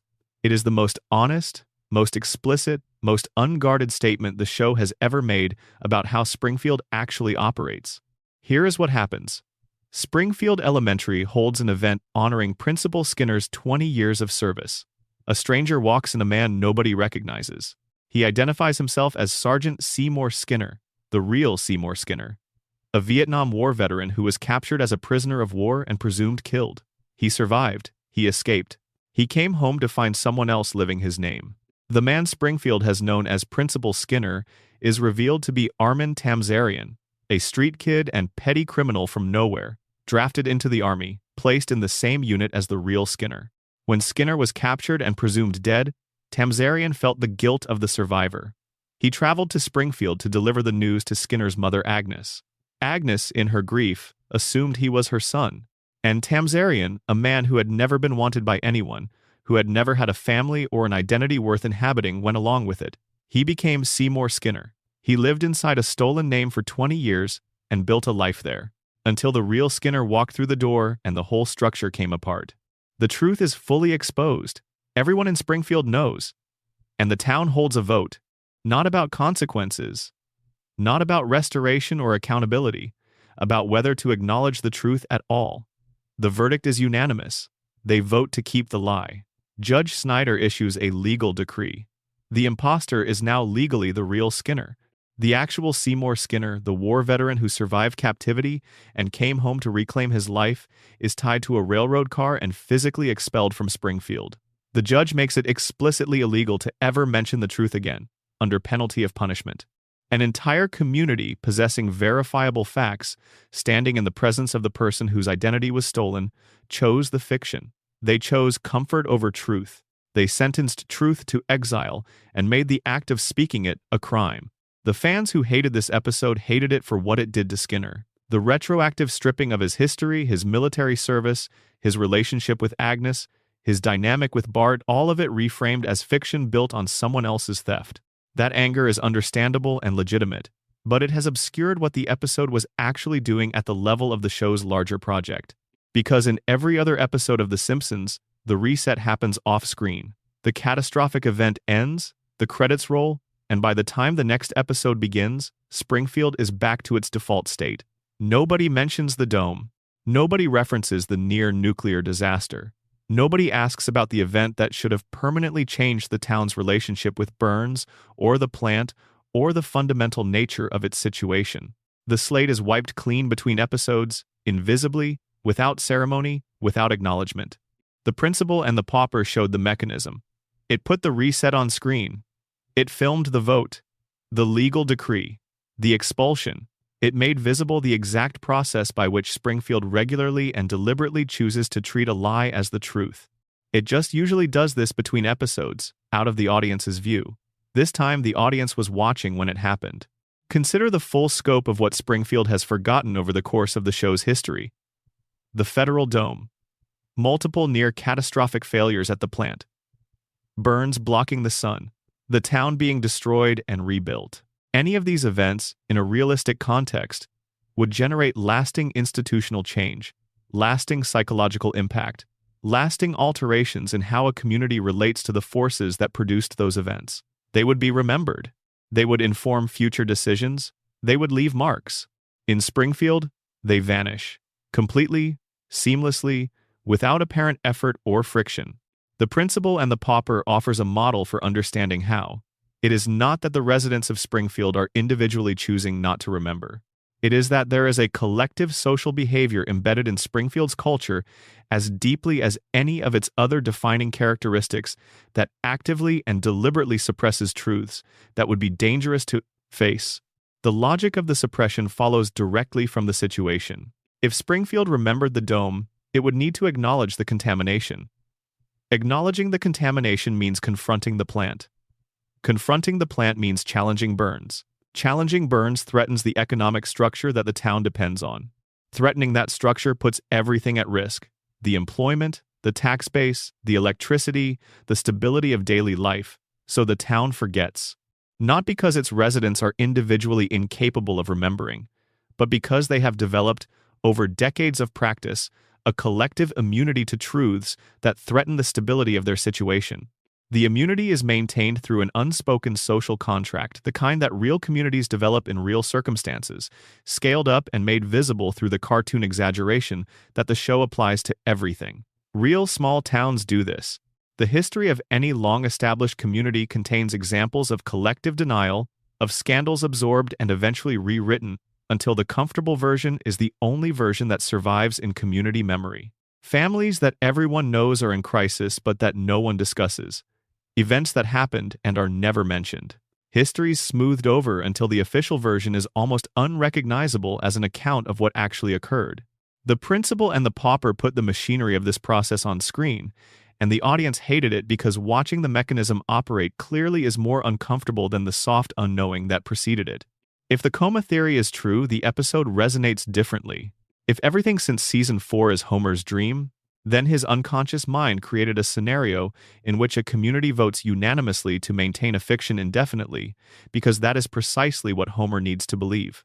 He needs to believe that a stolen version of a life can replace the original through collective consent, that the fake version doesn't have to yield to the real one if enough people agree to treat the fake as real. Because Homer's coma is a fake life replacing a real one, a dream insisting on being taken for reality. And as long as Springfield keeps voting to maintain the fiction, the dream doesn't have to end. The real Seymour Skinner was the last honest man in a town that criminalized honesty. He arrived with proof that the official narrative was false, and Springfield's response was to tie him to a train and remove him from the community. He is still on that train somewhere, still carrying the evidence that Springfield chose not to keep. She doesn't talk. She barely walks. She communicates through pacifier sounds and a quality of stillness that the adults around her consistently misread as the absence of thought.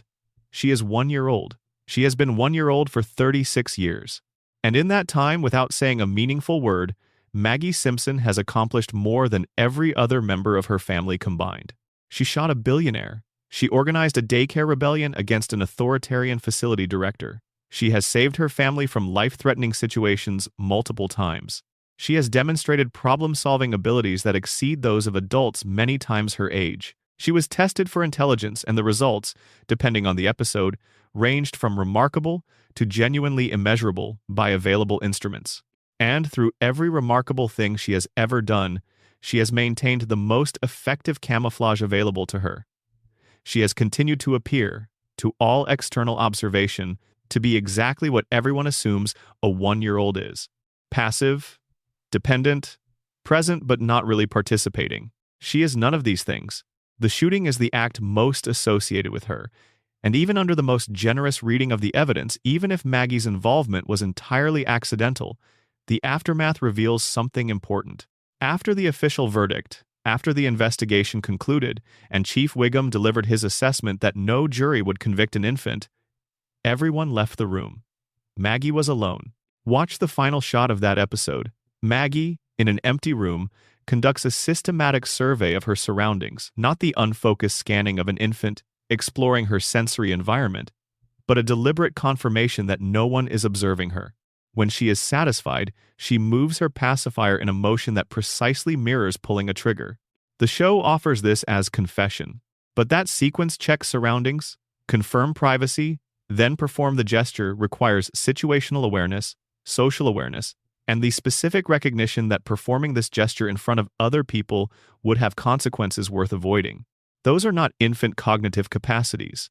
Those are the behaviors of someone who understands what happened, has assessed the social landscape around it, and has made a calculated decision about when it is safe to even acknowledge it privately.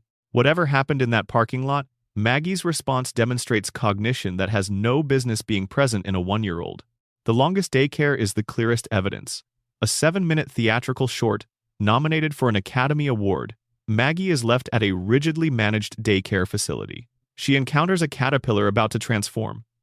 She wants to protect it. Another baby, physically larger, persistently hostile, wants to destroy it. What follows is Maggie executing a sequence of increasingly complex plans in real time, adapting each one as it fails, reading the facility's spatial environment with architectural precision, predicting the behavior of the staff and other babies in ways that allow her to exploit the gaps in their attention. She does all of this without words. She does it while her physical development limits her to crawling and stumbling. Her body can barely keep pace with what she is trying to accomplish. But her decision-making is, in every instance, optimal for the available information. Every plan is the right plan, given the constraints. Every adaptation is the correct adaptation. She is operating at a cognitive level that her physical form cannot yet support, and she succeeds because her intelligence continuously compensates for everything her body cannot do. The cognitive capacities on display: spatial reasoning, multi-step planning with contingency branches, predictive modeling of other minds, adaptive improvisation under pressure. These are capacities that develop in human cognition across years of experience and neural maturation. They are not present in typical infant cognition in any meaningful form.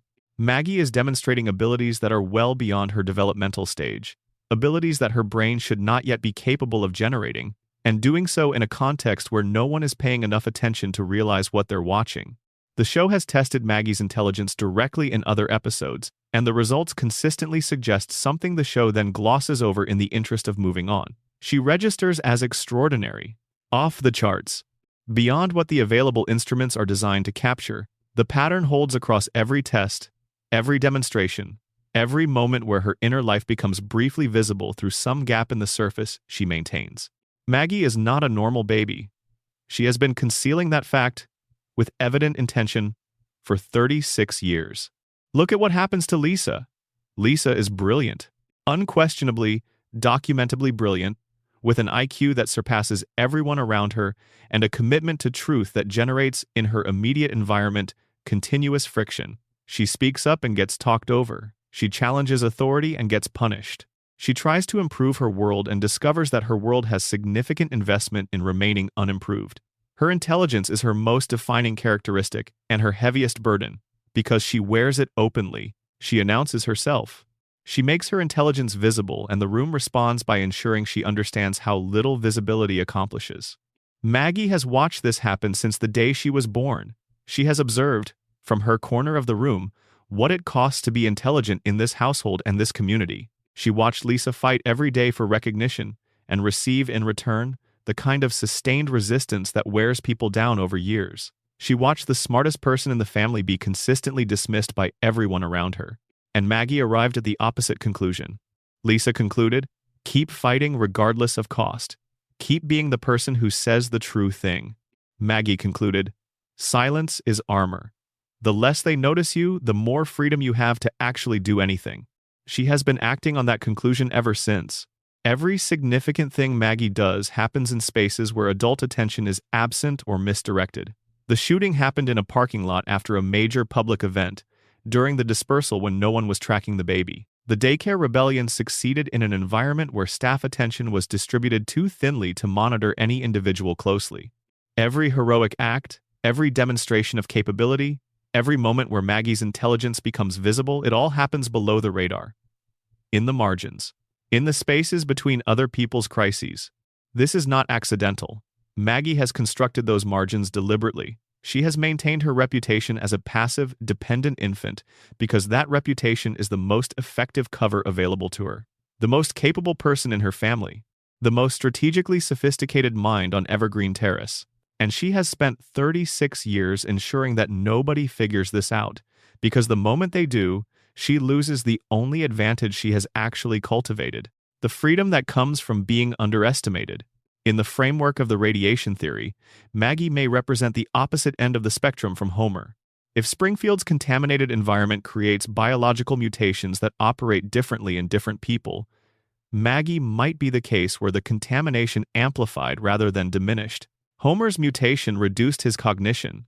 Maggie's mutation, operating through different biological pathways, expanded hers. Same cause, same family, same contaminated water and irradiated air. Different outcomes at different extremes of what the contamination can produce. If the coma theory is true, Maggie's extraordinary intelligence is Homer's deepest hope for his youngest child, given form in the dream because the dream is the only place where he can give her anything. He cannot watch her grow. He cannot be there for the 1,000 small moments through which a child becomes a person. So, in the dream, he makes her capable of everything. He gives her the intelligence to navigate whatever she encounters, to protect herself, to understand what's happening around her, to make the right choice even when no one has prepared her for the situation. He makes her extraordinary because that is the only form of parenting available to a man who cannot be present. Maggie's genius in this reading is not a mutation. It is a father's prayer given the only shape available to him. But in whatever waking version of Springfield exists, there is a darker reading. Maggie doesn't speak because speaking accomplishes nothing in this environment. She doesn't reveal her intelligence because intelligence is not rewarded in Springfield. She watches everything. She retains everything. She understands, with clarity that no one around her comes close to matching, exactly what is happening in and around her family and her community. And she waits. For what? The show has never told us. Maggie's endgame is the one genuine, unresolved mystery about the Simpson family. We know what the others want. We do not know what Maggie wants. We have seen glimpses of what she can do. We have not been shown what she intends to do with any of it. Behind the pacifier, behind 36 years of deliberate silence in a household that has never looked at her long enough to see what's actually there, something is thinking, something is watching. Something has been accumulating information and patience and capability across the entire lifespan of this show, in a corner of the room where no one is paying attention. When Maggie decides the moment is right when she steps forward and reveals what she's been carrying, Springfield will not see it coming. Nobody will. Because that is exactly how she designed it. You know the screenshots. They circulate through social media with reliable regularity. A clip from 1997 placed next to a headline from this week, close enough to feel like something more than coincidence. The internet's response is always the same mixture of wonder and unease. The Simpsons predicted this. The Simpsons knew. The most famous case, the year 2000, the episode Bart to the Future. A vision of the future in which Lisa Simpson has become the first female president of the United States, inheriting a severe financial situation from her predecessor, who is identified as Donald Trump. The episode aired 16 years before Trump won the 2016 election. 16 years. The show treated a Trump presidency as the logical endpoint of celebrity in politics, as a satirical observation about where American culture was heading, and then American culture headed there on schedule. When that clip resurfaced in November 2016, the cultural response was enormous. Screenshots everywhere. People who hadn't thought about The Simpsons in years were sharing it, asking, how did they know?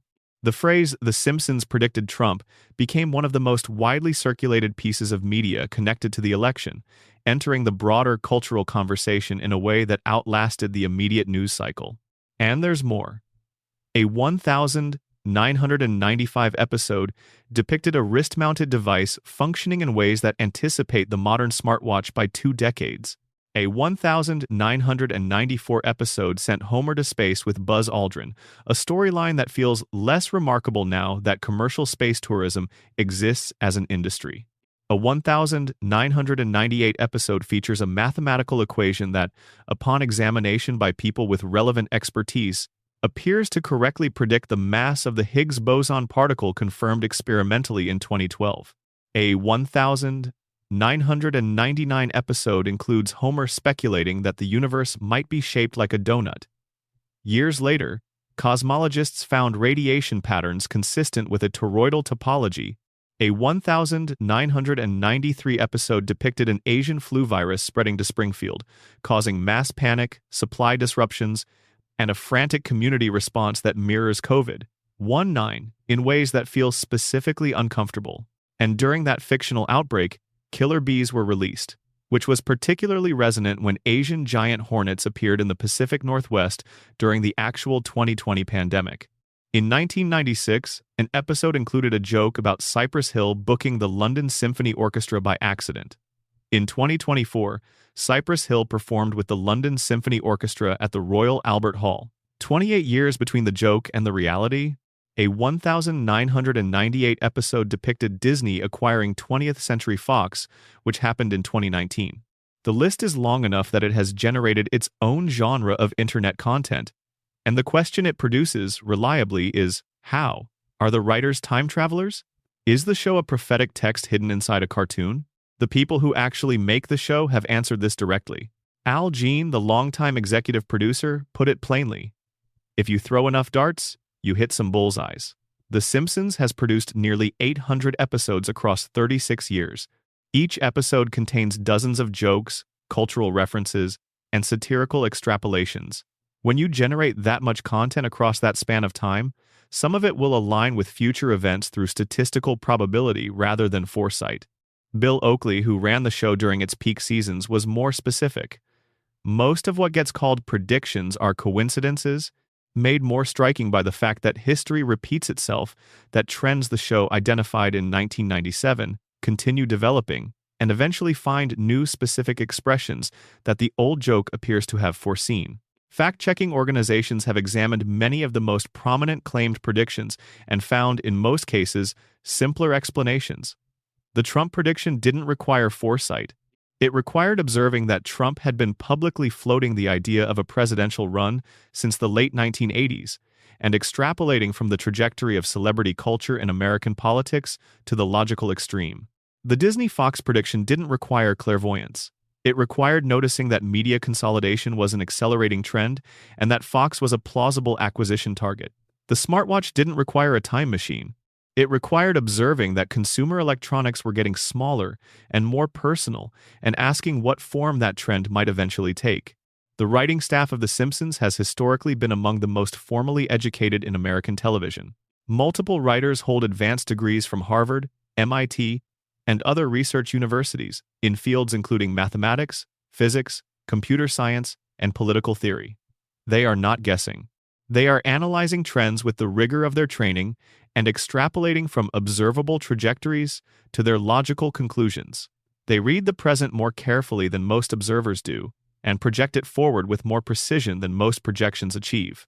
And then there is confirmation bias, the mechanism that makes the phenomenon feel larger than it is. The predictions that come true get circulated. They generate attention, they get written about, they become part of the cultural conversation. The predictions that don't come true, the jokes about technologies that never materialized, the political outcomes that went different directions, the cultural shifts that didn't happen are simply forgotten. Nobody screenshots an episode from 1999 predicting something that turned out not to occur. The failed predictions dissolve into the enormous background of the show's output, invisible, unremembered. What remains, filtered through human pattern recognition and social sharing, is a highlight reel. 800 episodes of satirical content, filtered until only the accurate predictions survive in cultural memory. The highlight reel looks like prophecy. It is actually the natural result of producing more satirical content than any other show in television history, over a longer period than any other show in television history. Then applying the most powerful selection mechanism ever created, the internet's attention, to surface only the instances where the content happened to align with subsequent reality. And yet, after all of this, after the statistical argument and the confirmation bias argument and the educated writing staff argument, some individual cases remain specifically strange. The Trump prediction didn't just identify the trajectory of celebrity politics, it named Trump. And a visual of a figure descending an escalator echoes his actual 2015 announcement with a specificity that exceeds what simple trend extrapolation requires. The Siegfried and Roy episode didn't just note that exotic animal acts carry inherent risk. It depicted a white tiger attacking one of the performers in ways that align with what actually happened to Roy Horn in 2003. These are not vague trend observations.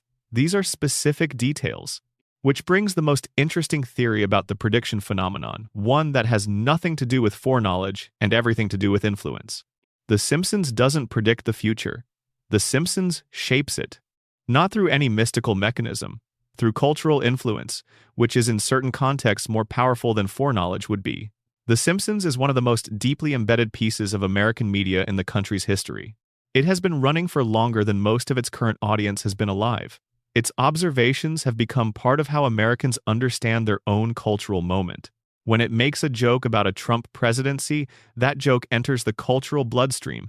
Millions of people absorb it. It becomes a reference point, a shared understanding of what is imaginable and therefore possible.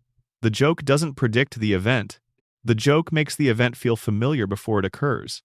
It primes the cultural imagination in ways that make certain futures feel less like shocking ruptures and more like inevitable punchlines arriving on schedule.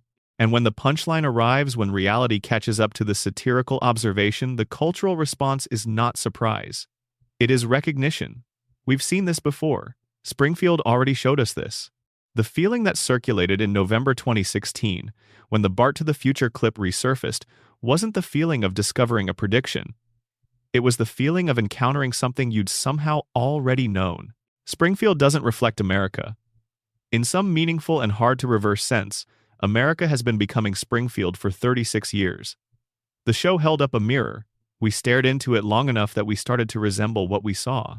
The nuclear power plant, the billionaire who runs the town, the incompetent protective systems, the population too absorbed in daily life to engage consistently with the conditions shaping it.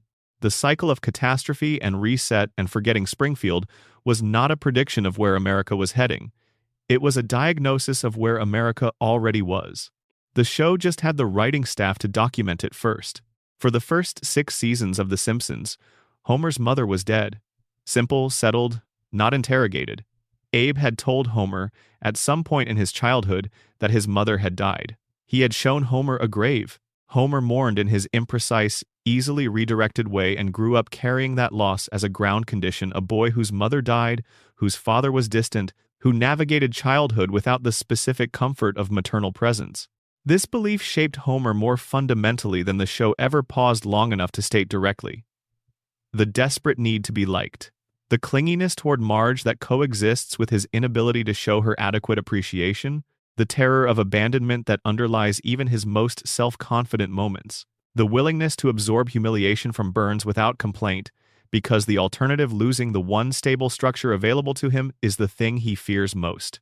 The compulsive eating and drinking that the show depicts as self-soothing behaviors. Homer barely understands himself.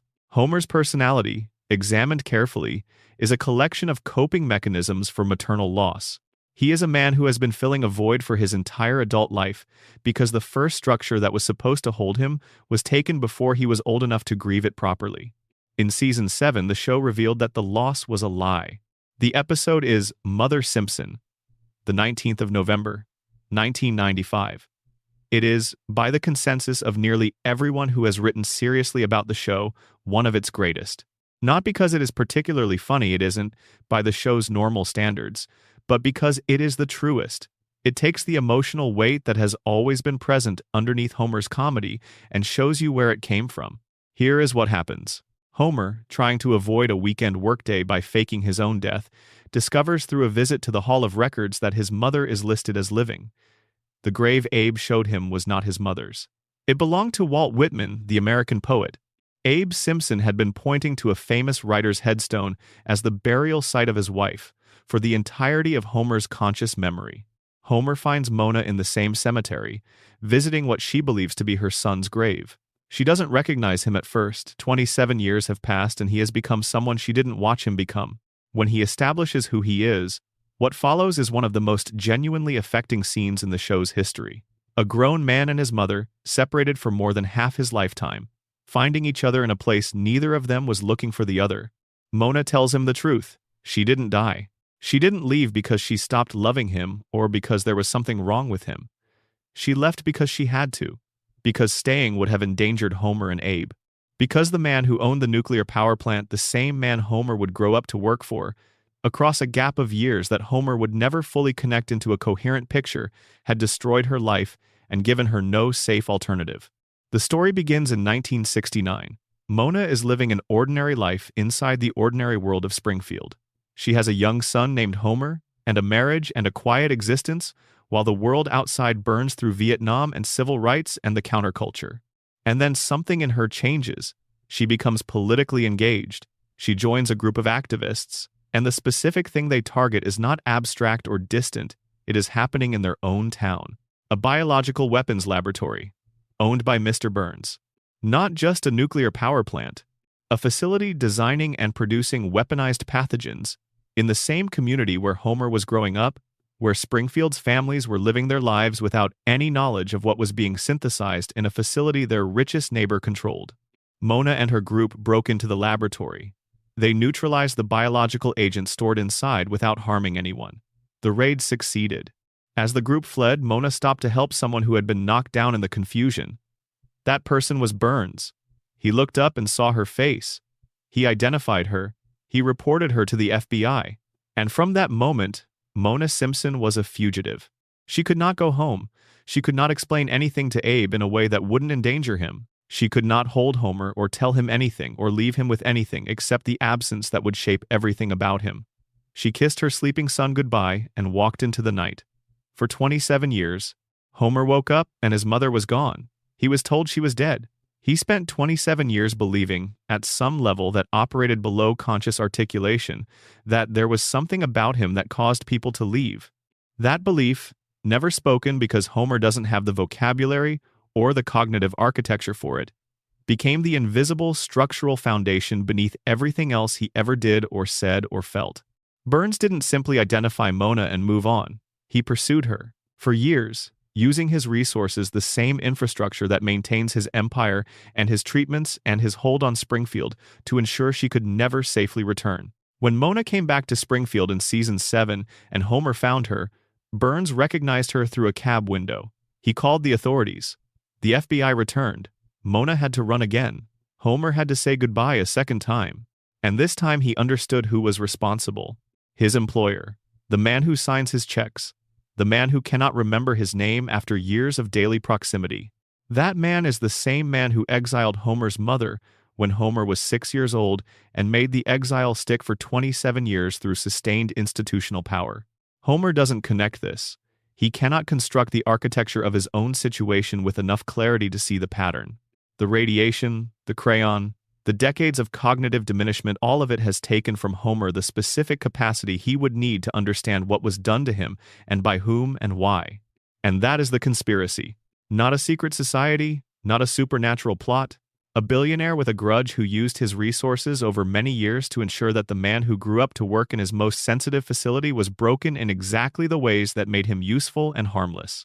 By driving Mona away when Homer was a child, Burns ensured that Homer would grow up desperate for stability, terrified of abandonment, incapable of sustained rebellion against the structure that provided his employment.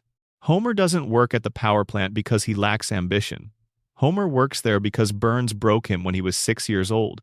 And the broken version of Homer is the version the plant requires. A later episode confirms the architecture. Burns committed a crime that Abe discovered. In exchange for silence, Burns guaranteed Homer's permanent employment at the plant regardless of performance. 742 documented errors.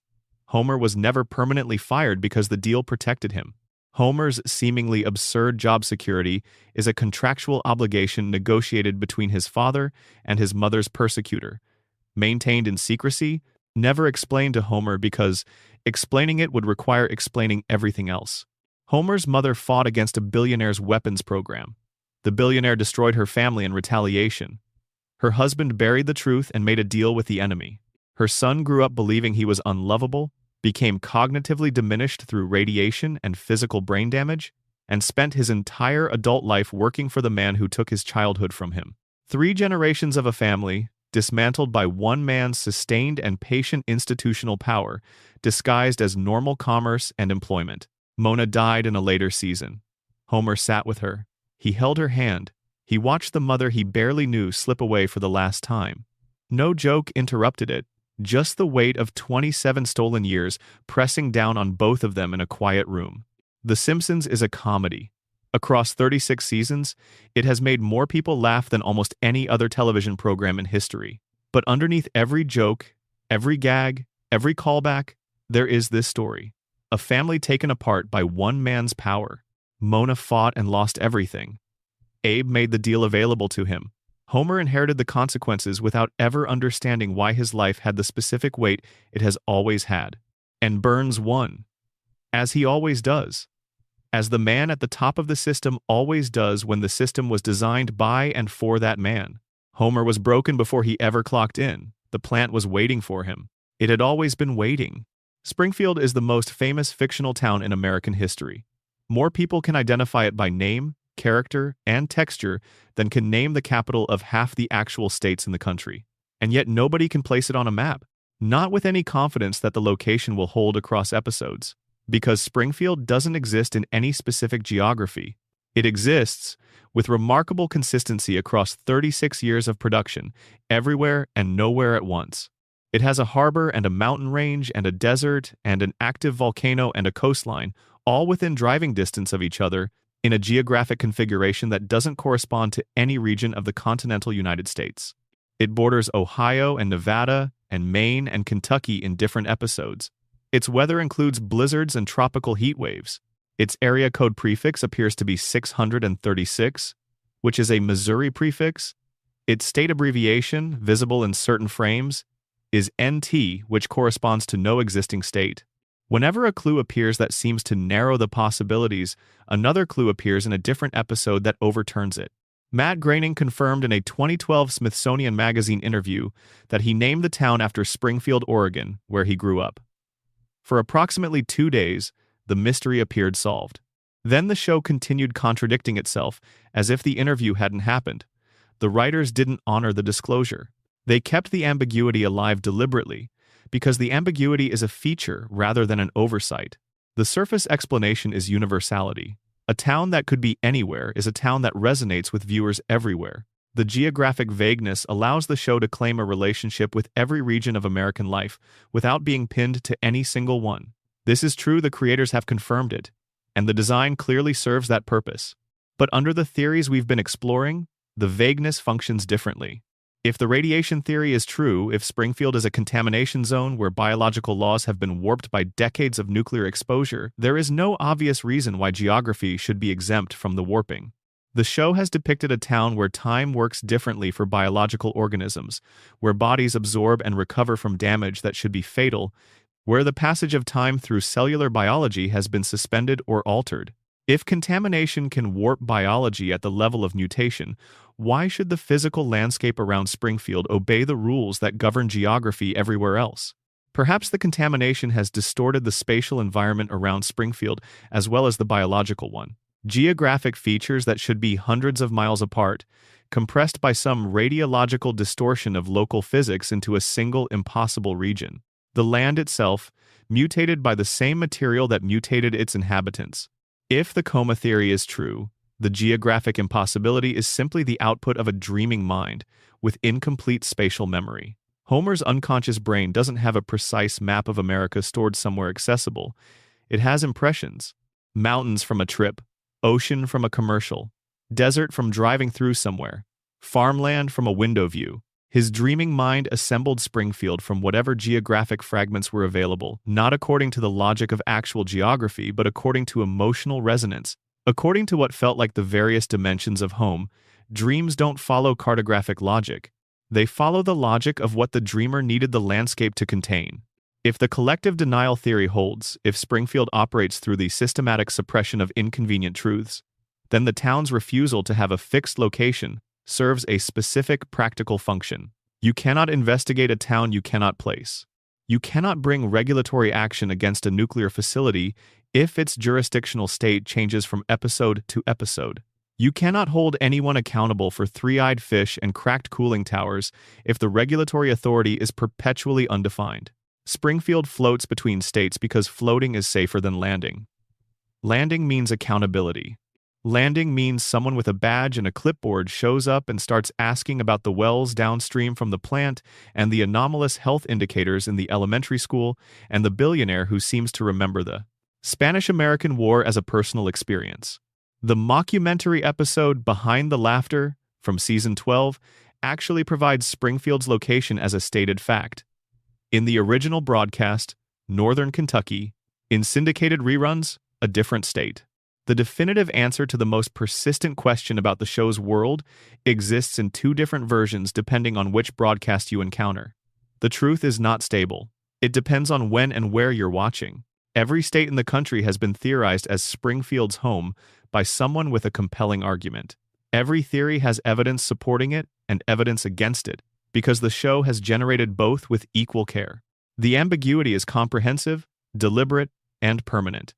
Springfield will never be definitively located, because Springfield is more powerful as a mystery than as a fact.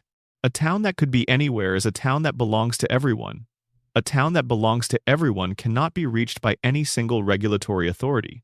And a town that cannot be reached gets to keep doing what it does, indefinitely, on its impossible hill above its impossible geography, with its impossible population and its impossible plant and its impossible billionaire still alive after more than a century. Springfield is everywhere, which means, conveniently, that it is also nowhere that anyone can quite get to. Bart Simpson was 10 years old when The Simpsons debuted in December 1989. He is 10 years old today. Lisa was 8 then and is 8 now. Maggie has been 1 year old for the entirety of the show's history. Homer and Marge were in their mid-30s when the show began, and they remain in their mid-30s now, in 2025, without a single biological indicator that 36 years have passed. 36 years outside Springfield, 0 years inside it. The industry term for this is a floating timeline. The show's present is always the viewer's present. The characters don't age. The technology and cultural references around them change. The year changes, the characters do not. This is a standard production convention for long-running animated shows, common enough that most viewers accept it without much friction. The Simpsons uses it. The audience has always understood that the rule of the cartoon world is that certain things stay the same. But The Simpsons has run long enough that the floating timeline has generated contradictions so specific and so large that they've begun to crack the internal logic beneath the show's world in ways that can no longer be fully absorbed by the convention. The most visible problem is Homer and Marge's backstory. When the show began, their history was grounded in the late 1970s and early 1980s. They met in high school during a specific era, with era-appropriate music and cultural texture, in a period that made coherent sense for parents who were in their mid-30s in 1989. As the floating timeline dragged the show's present forward, the backstory became increasingly impossible. If they are still in their mid-30s in 2025, they were teenagers in the 2000s, not the 1970s. The show has addressed this by rewriting their origin story multiple times, setting their formative years in the 1990s, then the 2000s, then something that edges toward millennial cultural references. Their history is not a fixed thing that happened and was preserved. It is a draft that gets revised whenever the current episode needs it to be different from the previous version. Every theory we've explored tonight arrives at this point from a different direction and says the same thing about it. The coma theory. Nobody ages because they exist inside the frozen mind of an unconscious man who went to sleep in 1993 and can only generate versions of his family that existed at that moment. The radiation theory. Nobody ages because the biology of Springfield's residents has been altered at the cellular level in ways that disrupt the normal expression of biological time. The collective denial theory.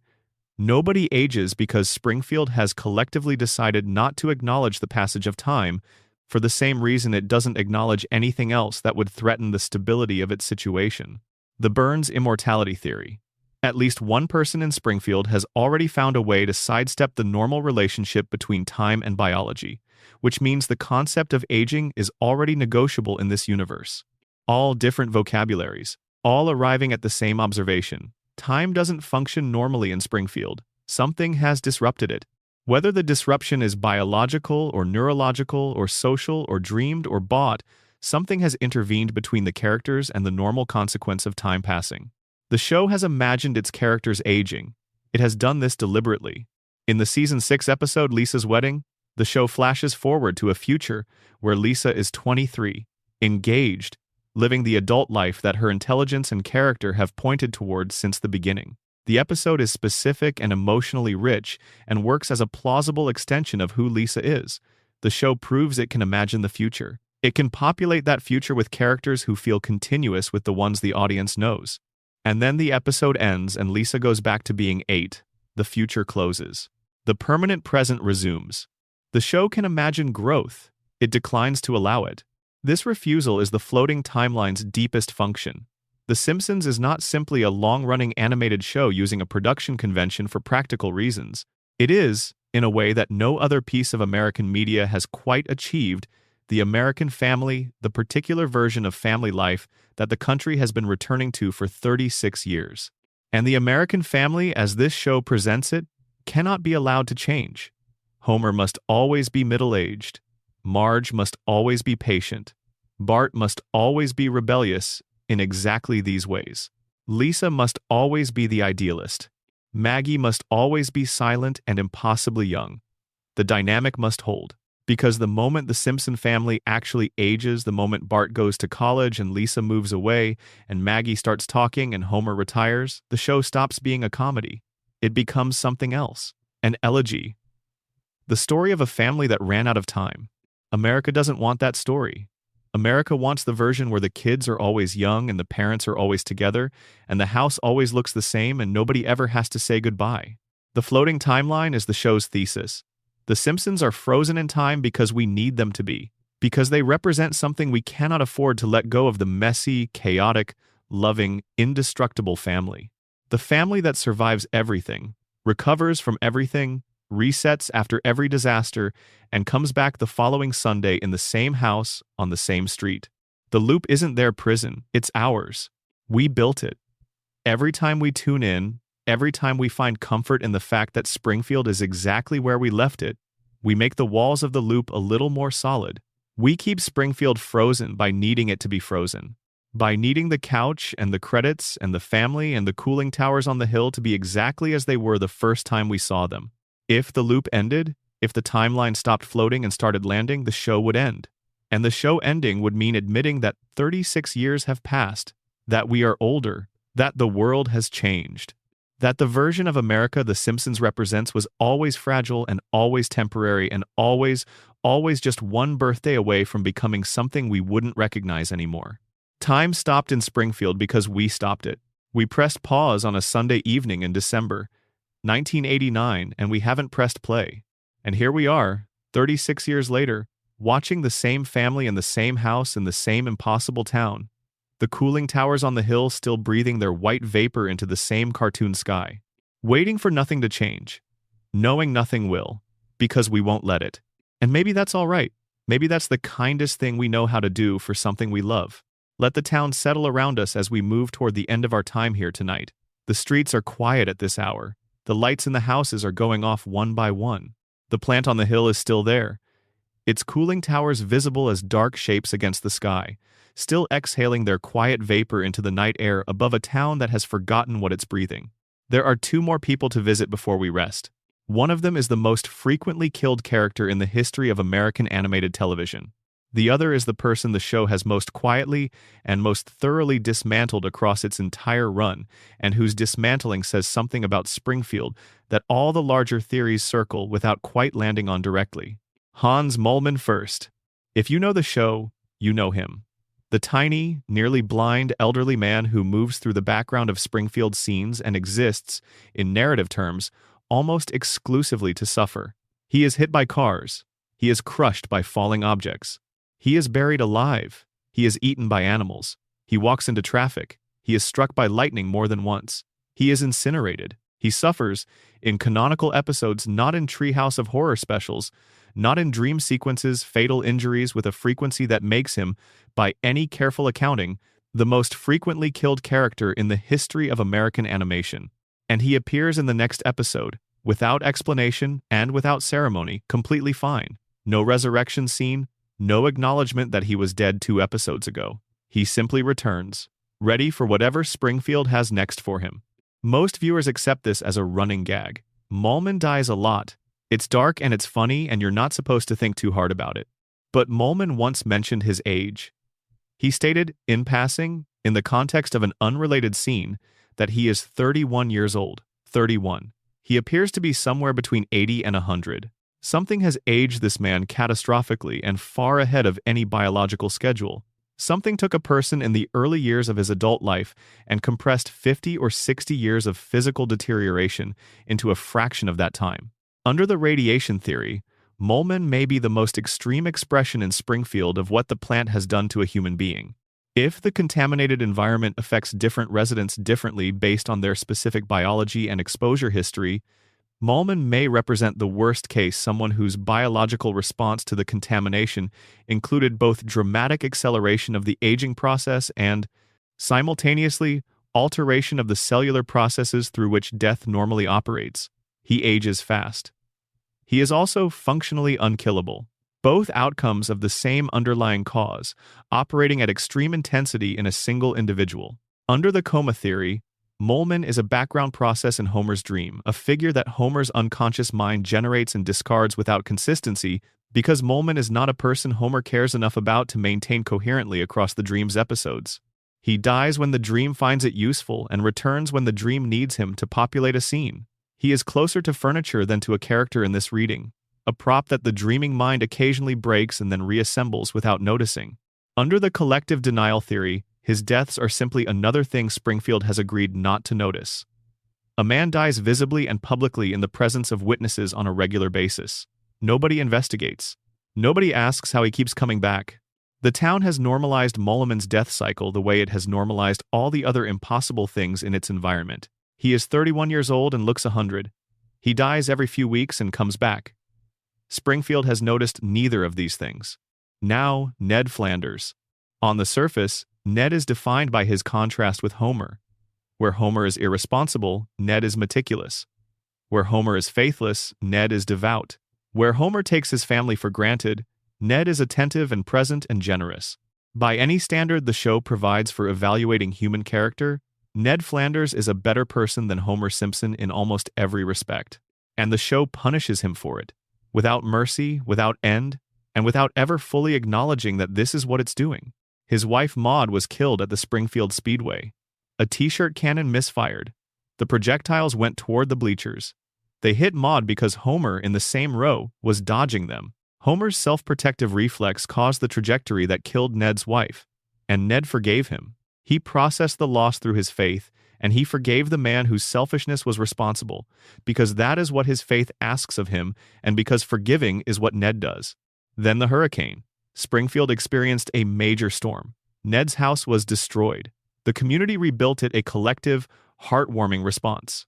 But the rebuilt house was so poorly constructed that it collapsed almost immediately after its completion. Something broke in Ned. A psychological structure that had been holding everything in place for his entire adult life fractured under the accumulated weight of this specific indignity added to all the others. He stood on his lawn looking at what remained and had a complete breakdown. He screamed at Springfield. He said the things he had been keeping inside for years, and he was immediately committed to a mental health facility. There, it was revealed, Ned was a violent, uncontrollable child. His parents, committed to a philosophy of non-intervention, took him to a psychiatrist who spent years conditioning the aggression out of him through behavioral modification. The conditioning succeeded. The rage was removed, replaced with the patient, gentle, forgiving personality that Springfield has always known. Ned's kindness is not who he is. It is what was done to him before he was old enough to have a say in it. His patience with Homer is not saintly. It is a conditioned response from a nervous system that was modified in childhood to be incapable of sustaining anger regardless of how much anger the situation warrants. His forgiveness of Homer after Maud's death is not grace. It is the only response available to a man whose capacity for rage was systematically removed from him. His faith is not conviction so much as it is a cognitive framework that allows him to experience loss after loss after loss, and not disintegrate a framework that gives meaning to suffering that would otherwise be simply intolerable. The show has shown you what happens when the conditioning fails. When Ned breaks, the person underneath is not a monster, but the despair that surfaces is bottomless. The despair of a man who has done everything right, by every standard available to him, for his entire adult life, and has received nothing from the universe that would justify the effort. And consider God. God speaks to Homer. This is canonical in the show's world. In Homer the Heretic and in other episodes, Homer has actual face-to-face conversations with the divine. God knows Homer. God engages with Homer with something resembling affection. God's divine attention has been directed at Homer on multiple occasions across the show's history. Ned Flanders has dedicated his life to faith. He goes to church every Sunday. He prays every day. He structures his behavior around the requirements of his religious commitment with a consistency and sincerity that no other character in the show approaches. God has never spoken to Ned, not once, not in 36 years of episodes. The most devout man in Springfield, the man who has given more of himself to his faith than anyone else, has received from the God he worships complete and total silence. God speaks to the man who falls asleep in church. God ignores the man who never misses a service. The show is not being accidental about this. The contrast is too deliberate and too sustained. It is a thesis statement delivered through the specific architecture of two characters' relationships with the divine. Goodness is not rewarded in Springfield. Devotion is not answered. The system, whatever combination of contamination and institutional power and cosmic indifference constitutes the governing logic of this town, does not calibrate its outcomes around moral merit.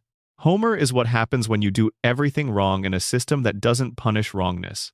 Ned is what happens when you do everything right in a system that doesn't reward rightness. They have lived next door to each other for 36 years. The gap between them has never closed, because in Springfield the gap was never designed to close.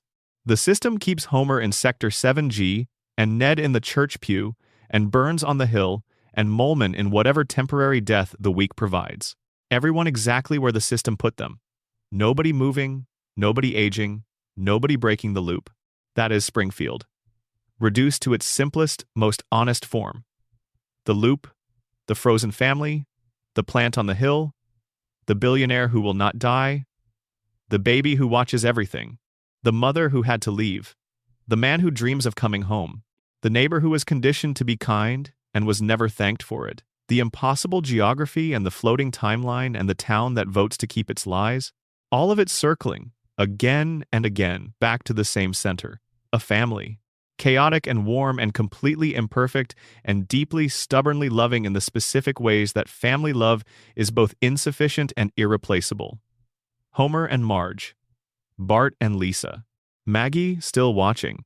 We've spent a long time in Springfield tonight, longer than any single evening usually allows, moving through its mysteries and its buried stories and its impossible logic at a pace that let the details settle. We stood in the shadow of the cooling towers and traced the contamination through the water and the blood and the air of a town that doesn't know what it's breathing. We sat with Homer in his hospital bed in April 1993 and asked whether he ever really left it. We stood in the parking lot where someone pulled a trigger and examined why the official answer might not be the complete one. We traced Burns through a century of survival maintained at costs distributed invisibly across the entire population of the town that pays them. We watched Springfield vote to exile its own truth and call the outcome justice. We spent time with Maggie and found something behind those enormous, watchful eyes that her family has never been quite present enough to see. We followed Mona Simpson through 27 years of exile and traced the wreckage that exile left across 3 generations of people who never fully understood why their lives had the specific weight they had. We mapped a town that refuses to appear on any map. We watched a timeline float because someone needed it to, and asked whether the someone who needed it was the characters or the audience or both. And through all of it, beneath every theory and every mystery and every impossible thing that Springfield contains, there was the same simple thing, the same irreducible center that all the complexity orbits around and returns to. A family, chaotic and warm and completely imperfect. A father who loves his children in ways his limited cognition can barely express. A mother whose patience is the load-bearing wall of the entire structure. Children who are each, in their different ways, trying to make sense of a world that doesn't quite make sense to any of them. The theories are real. The evidence for them is genuinely in the show. Springfield is strange in ways that accumulate meaning if you pay attention. But the reason we come back, the reason this show has outlasted every cultural change that has swept through American life since 1989 and still finds new people to welcome, has nothing to do with the theories. It is the couch, the opening credits, the specific shape of that family landing in their specific spots in that specific house. It is the feeling real, not manufactured, that going back to Springfield is a form of going somewhere familiar, somewhere that keeps its promise. Somewhere that will be exactly where you left it when you come back. So rest now. Let the theories drift. Let the cooling towers on the hill become just shapes against the night sky. Let Maggie sit in her corner with her pacifier and her enormous knowing eyes. Let Homer make his way home as the credits roll. Let Marge be patient and present and there. Let Bart be exactly 10. Let Lisa play her saxophone in the room where she always plays it. Let Springfield be what it is: strange and broken and impossible and beloved and yours. Return to the plant for a moment. We've established the violations, the three-eyed fish, the glowing Burns. But there are layers the show deposited over the years that never received the attention they deserved, and in the quiet of tonight, they're worth sitting with. Consider the geography of the plant's relationship to the town itself. Springfield is not a large city. It is a mid-sized American community big enough to have a minor league baseball team and a symphony orchestra and a monorail that was a disaster, small enough that Homer's antics are consistently known to the broader population within days. In a town of that scale, the nuclear power plant isn't a distant industrial abstraction. It is present. It is visible from the residential neighborhoods. The cooling towers appear in establishing shots of the Simpson house. The plant is upwind and upstream from much of the town's residential area, which means whatever the plant releases into the air and water doesn't disperse into a wide geographic distribution before it reaches people. It concentrates. The plant's workers are Springfield's neighbors. They shop at the same quick E-Mart. Their children attend Springfield Elementary. They drink from the same municipal water system. The separation between the plant as an industrial facility and Springfield as a residential community is essentially zero. You cannot live in Springfield without living in close proximity to what the plant produces. And what the plant produces, the show tells us in episode after episode, is not just electricity. There is a sequence in the show's history where Homer discovers that the employee lounge at the plant has been converted into a space that requires protective gear to enter, not because of a specific incident. Because of ambient conditions inside the building that have developed over time, the radioactive material in the facility is not contained to the reactor. It has migrated. It lives in the walls and the floors and the air of the common spaces where Homer and his colleagues spend their working hours. The plant is not a facility that contains radiation. It is a facility that has been saturated by radiation for so long that the distinction between the reactor and its surroundings has become meaningfully blurred. Homer works in Sector 7G. He sits at a console. He is supposed to be monitoring it. He regularly falls asleep within view of that console. He brings food into spaces where food is explicitly prohibited because the contamination risk is too high. He removes protective equipment because it's uncomfortable. He takes samples of glowing material and uses them as novelty items. The show depicts this behavior as comedy because Homer's relationship with the concept of consequences is genuinely and completely unreliable. But the behavior it depicts is the behavior of a man who has been working in a radioactive environment for so long that his brain can no longer process the specific nature of the risk that environment represents. This is incidentally a documented psychological phenomenon in real high-risk industrial environments. Workers who have been present in a dangerous environment for extended periods without experiencing a dramatic, visible consequence of that danger develop what researchers call habituation, a gradual desensitization to risk cues that should produce protective behavior. Homer's indifference to the plant's hazards is not presented by the show as a product of radiation-damaged cognition specifically, but in the framework of the radiation theory, it is exactly that. The same exposure that has reduced his cognitive function has also eliminated the neurological circuitry through which he would normally assess and respond to danger. He is not reckless. He is neurologically incapable of the specific kind of vigilance his job requires. And he has been placed in that job by a man who understands exactly what radiation does to cognitive function, because his incapacity is the functional requirement the position was designed to fill. Consider also the show's treatment of other plant workers.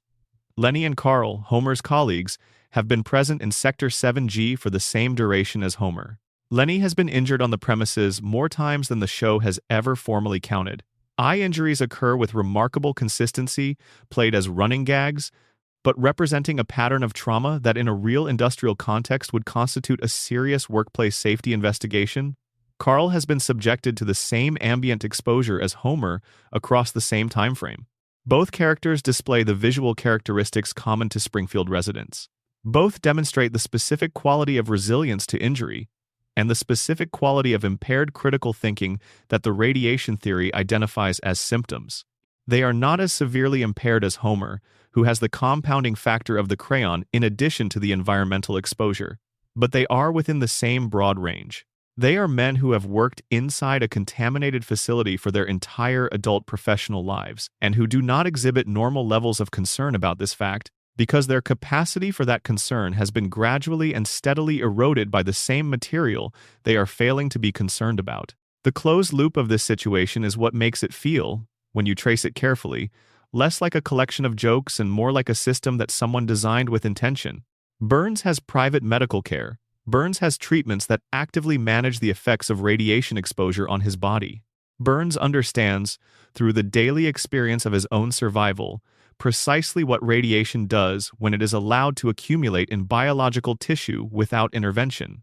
He knows the degradation. He has felt its progression in his own nervous system and body, and has spent enormous resources over an enormous span of time developing the means to counteract it. He is, in the most literal sense available, the world's leading practical authority on what his plant has been doing to Springfield's population. And he has never spent a single dollar of his fortune on addressing what the plant has done to the people who live downwind from it.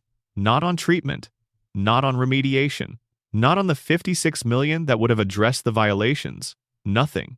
He has invested with extraordinary care in the continuation of his own survival, and nothing at all in the survival of the people his enterprise has contaminated. This is the most damning piece of the radiation theory. Not the three-eyed fish, though the fish is the most visible evidence. Not the dome, though the dome is the most official confirmation. The most damning piece is Burns's knowledge. He knows.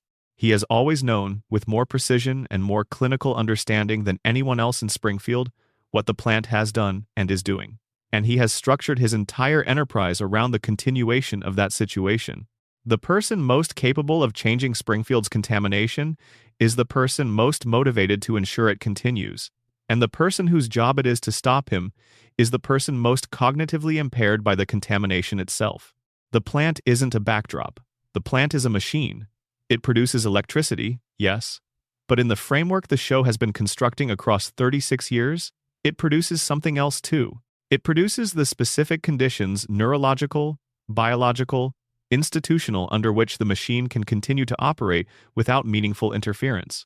The contamination that damages Springfield's population is also the contamination that ensures Springfield's population cannot effectively respond to the contamination. A self-perpetuating system, a loop with no external point of entry.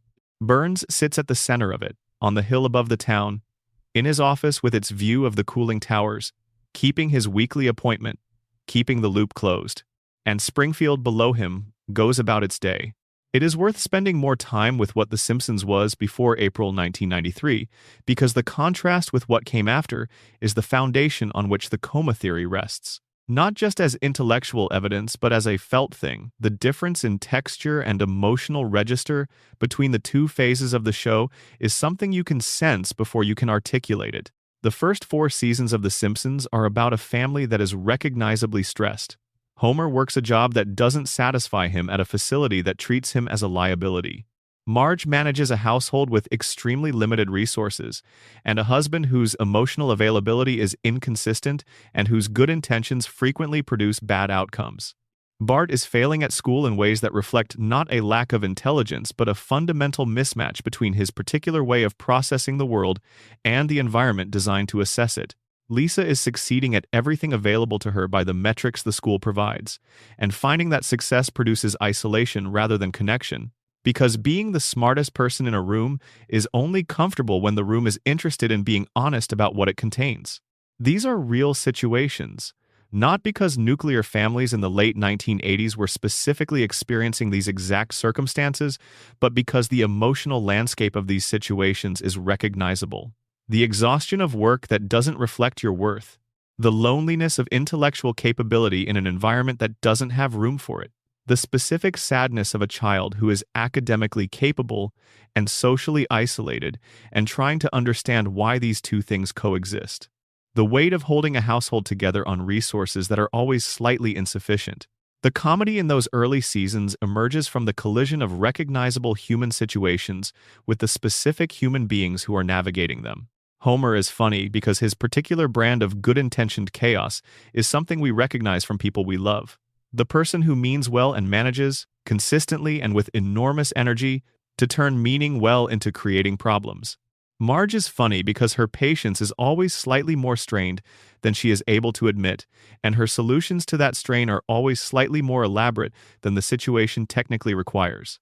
Bart is funny because his resistance to the school's definition of success is basically correct, and he is too young to be able to articulate why, so it comes out as pranks. Lisa is funny because she is the only person in the room who sees clearly, and the clarity makes her insufferable to everyone around her, and she knows this and cannot stop.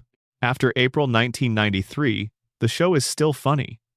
It remained genuinely funny for many seasons afterward, but the texture of what it's doing changes.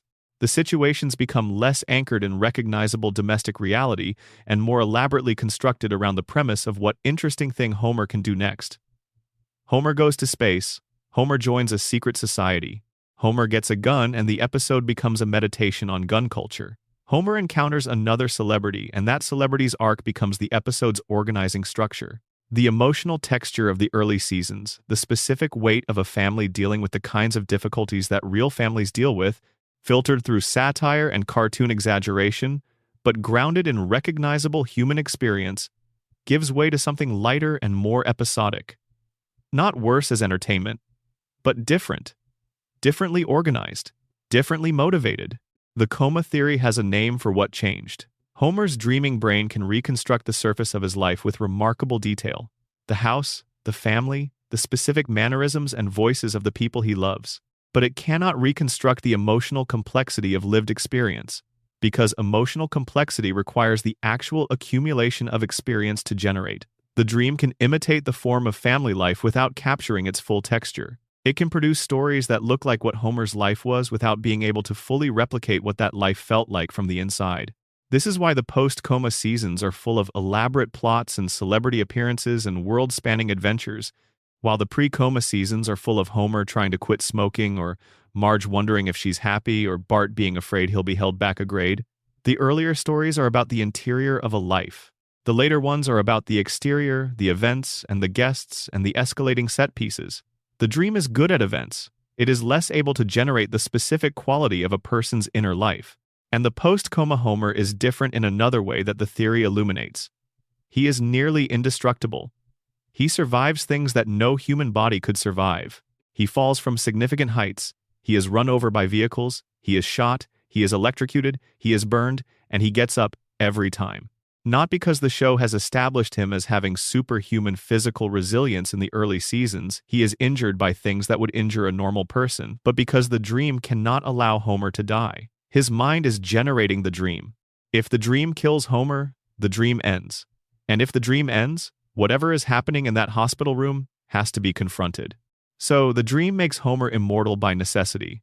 Not as a narrative choice the writers made, but as the unconscious logic of a dreaming brain, protecting itself from the one outcome that would force it to stop.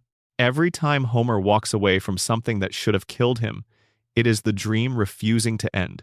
Every reset, every recovery, every morning after a catastrophic evening where the family somehow reconvenes and everything is approximately back to how it should be, it is the unconscious mind of a man in a hospital bed insisting on its own continuation. The season 34 fake deleted scene, the one the producers called a hoax, is worth considering one more time in this light. They produced a scene in which Homer wakes from a long coma, and the audience learns that the outlandish seasons were a dream. Then they released it, called it a hoax, and moved on. The scene exists. It was made. It was not made accidentally. Writing staffs of large productions do not accidentally produce polished animated sequences with full voice work. The scene was made because someone on the creative team felt that the coma theory was worth engaging with, worth animating, worth giving voice to, worth presenting to the audience, even in the context of an official denial. The official denial doesn't undo the engagement. It reveals it. And the most human thing about the coma theory, the thing that makes it impossible to dismiss even after you've taken the intellectual measure of it, is what it does to the emotional register of the show's best moments. Homer's best episodes are the ones where he is trying to do right by his family and failing, or succeeding unexpectedly, or being surprised by the depth of his own love for the people he lives with. The episode where he goes back to college for Bart's sake. The episode where he learns about Mona. The episode where he sits with Maggie and realizes she's been watching and understanding everything. These moments land because they feel true. They feel like something a person would feel. If Homer is dreaming, those moments are the emotional core that the dream keeps returning to. He can't generate continuity. He can't age anyone. He can't resolve the big questions. But he can keep returning to the feeling of loving his family, keep recreating the specific texture of that love in episode after episode, in different forms and different situations, because that is the one thing his unconscious mind refuses to let go of. Homer dreaming of his family is not sad when you look at it this way. It is the most devoted thing imaginable. A man lying in a hospital bed for 32 years, dreaming one long continuous dream about his family, because they are the thing worth dreaming about, and the dream is all he has. There are pieces of the Burns shooting mystery that get less attention than the sundial and the DNA evidence and Maggie's final scene, but that deserve time. The town meeting itself. Before Burns was shot, Springfield's population was in a state of collective fury that the show depicted with genuine intensity rather than the usual comedic exaggeration of crowd behavior. Burns had done something qualitatively different from his previous schemes. He had stolen the sun. Not metaphorically, he had physically blocked the solar energy reaching Springfield, removing from every resident the one resource that is so fundamental to life that most people don't consciously categorize it as a resource at all. He had made the air cold and the crops die, and the children scared, and the adults exhausted by the specific weight of living through prolonged darkness in a community that has no plan for it. And then he had put a price on making it stop. The anger at the town meeting was not the generalized, low-level aggravation that Springfield usually directs at Burns. It was something more focused and more dangerous, the specific anger of people who have been pushed past the threshold of what they can rationalize or absorb. Multiple characters arrived at that meeting carrying weapons. The show depicted this explicitly. The potential for violence was present before anyone was shot, which raises the question of why, in a room full of armed and furious people, only one person discharged a weapon. Springfield is not a town known for its restraint. Its residents form mobs over minor disputes. They have burned things down over misunderstandings. They riot with a consistency and enthusiasm that suggests rioting is one of their few reliable community activities. But when Burns blocks out the sun and destroys their school, and bankrupts their neighbor and injures their dog when he commits the most comprehensive set of depredations against the entire population, simultaneously, collective response is one gunshot, from one weapon, aimed at one man. The orderliness of that violence is strange. The show sets up conditions for a chaotic eruption and delivers instead a single, specific, targeted act, which suggests that the act was not, in fact, spontaneous. It was not the overflow of collective anger finding its outlet in random violence. It was targeted.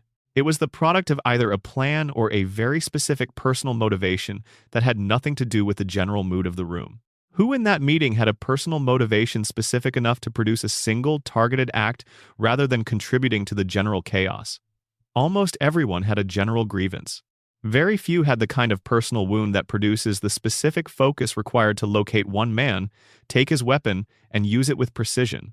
Homer, who has worked for Burns for years and watched Burns fail to remember his name through every one of those years, while simultaneously connecting Burns to the destruction of his mother's life, though Homer's cognitive limitations mean he probably hadn't made that connection fully.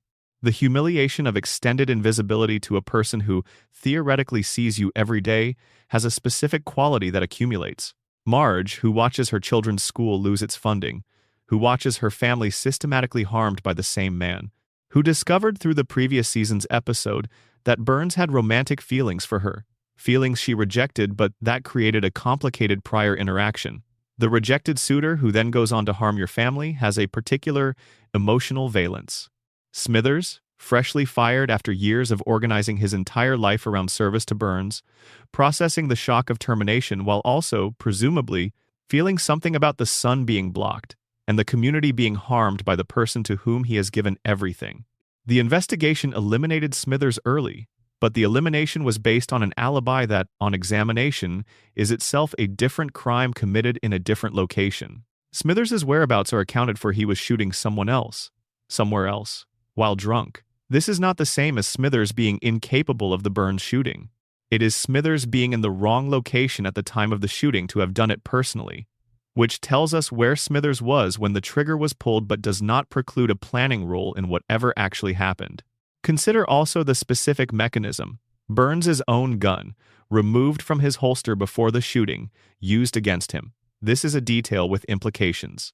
Removing a weapon from a holster in a crowded, chaotic environment requires proximity to the target and a degree of physical dexterity that eliminates certain suspects. It also requires the shooter to have anticipated needing a weapon or to have seen an opportunity and taken it with enough presence of mind to recognize the opportunity existed. Neither of these is consistent with impulsive, rage-driven violence. Both are consistent with something at least partially deliberate. The case was closed. The official answer is Maggie. The show committed to it. But the contest that produced no winners among all the entries, the clue Burns himself called accidental, the unexamined confession in a later season, the fully animated alternate ending that was shown and then officially disavowed, these are not the residue of a settled mystery. They are the residue of a mystery that was closed before it was solved, in a town with a long institutional history of preferring closed questions to open ones. One of the most under-examined aspects of Burns's impossible lifespan is what it means for the people around him across that span. Not just Springfield in the aggregate, but the individuals who have been close to him. Smithers is the clearest case. The show has never specified exactly how long Smithers has worked for Burns, but the implication across many episodes is that it has been decades. Long enough that Smithers's entire adult identity has been constructed around his role in Burns's operation. He has no meaningful life outside his employment. His social connections are arranged around the plant. His emotional world is organized around Burns.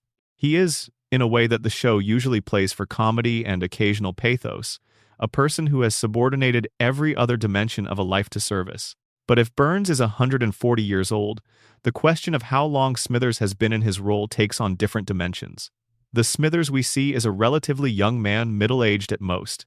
He cannot have been working for Burns for more than a few decades in any conventional reading, which means Burns has had previous Smithers, other versions of the same role, the same function, the same intimate daily management of his existence. People who organized his treatments, knew his schedule, understood the medical protocols that sustain him. People who are now gone. Burns has outlived everyone who has ever been close to him except Smithers. He has outlived employees and associates and rivals and enemies and everyone who was alive when he was young, and most of the people who were alive when they were middle-aged, and many of the people who were alive when they were old. He exists in a relationship to human mortality that is so extended and so sustained that the normal human experience of loss and grief, which most people encounter as specific, discrete events has become for Burns something like weather, a permanent background condition. The show occasionally reveals Burns's relationship to this history in moments that it doesn't fully develop, but that carry weight when you catch them. Burns references people from his past with a specificity that implies genuine memory, not the dimly recalled figures of distant history, but the vivid, present-tense memory of someone he actually knew. These are people who died a very long time ago. Burns has 100 years of specific, personal memories of people who are no longer living. He is, in some sense, the only living repository of experiences that involved many people who are now gone. This does not appear to trouble him. Burns's psychological relationship to the mortality of others is what you'd expect from someone who has managed his own mortality through institutional means for long enough that mortality has ceased to feel like a personal concern. He has engineered his way past it.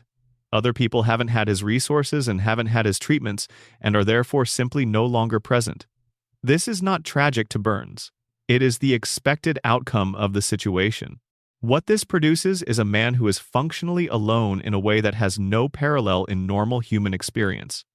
He is surrounded by people, employees, associates, the town he effectively governs, but he shares temporal experience with none of them. Every person in Springfield is living on a human timescale, accumulating a human span of experience. Burns is living on a different timescale entirely, accumulating experience at a rate and across a duration that places him in a different relationship to time than anyone else in the town. The only thing that makes that bearable, the only thing that gives the century of accumulated experience any organizational coherence, is the empire. The power plant, the money, the institutional infrastructure that has sustained him, the empire is the continuity.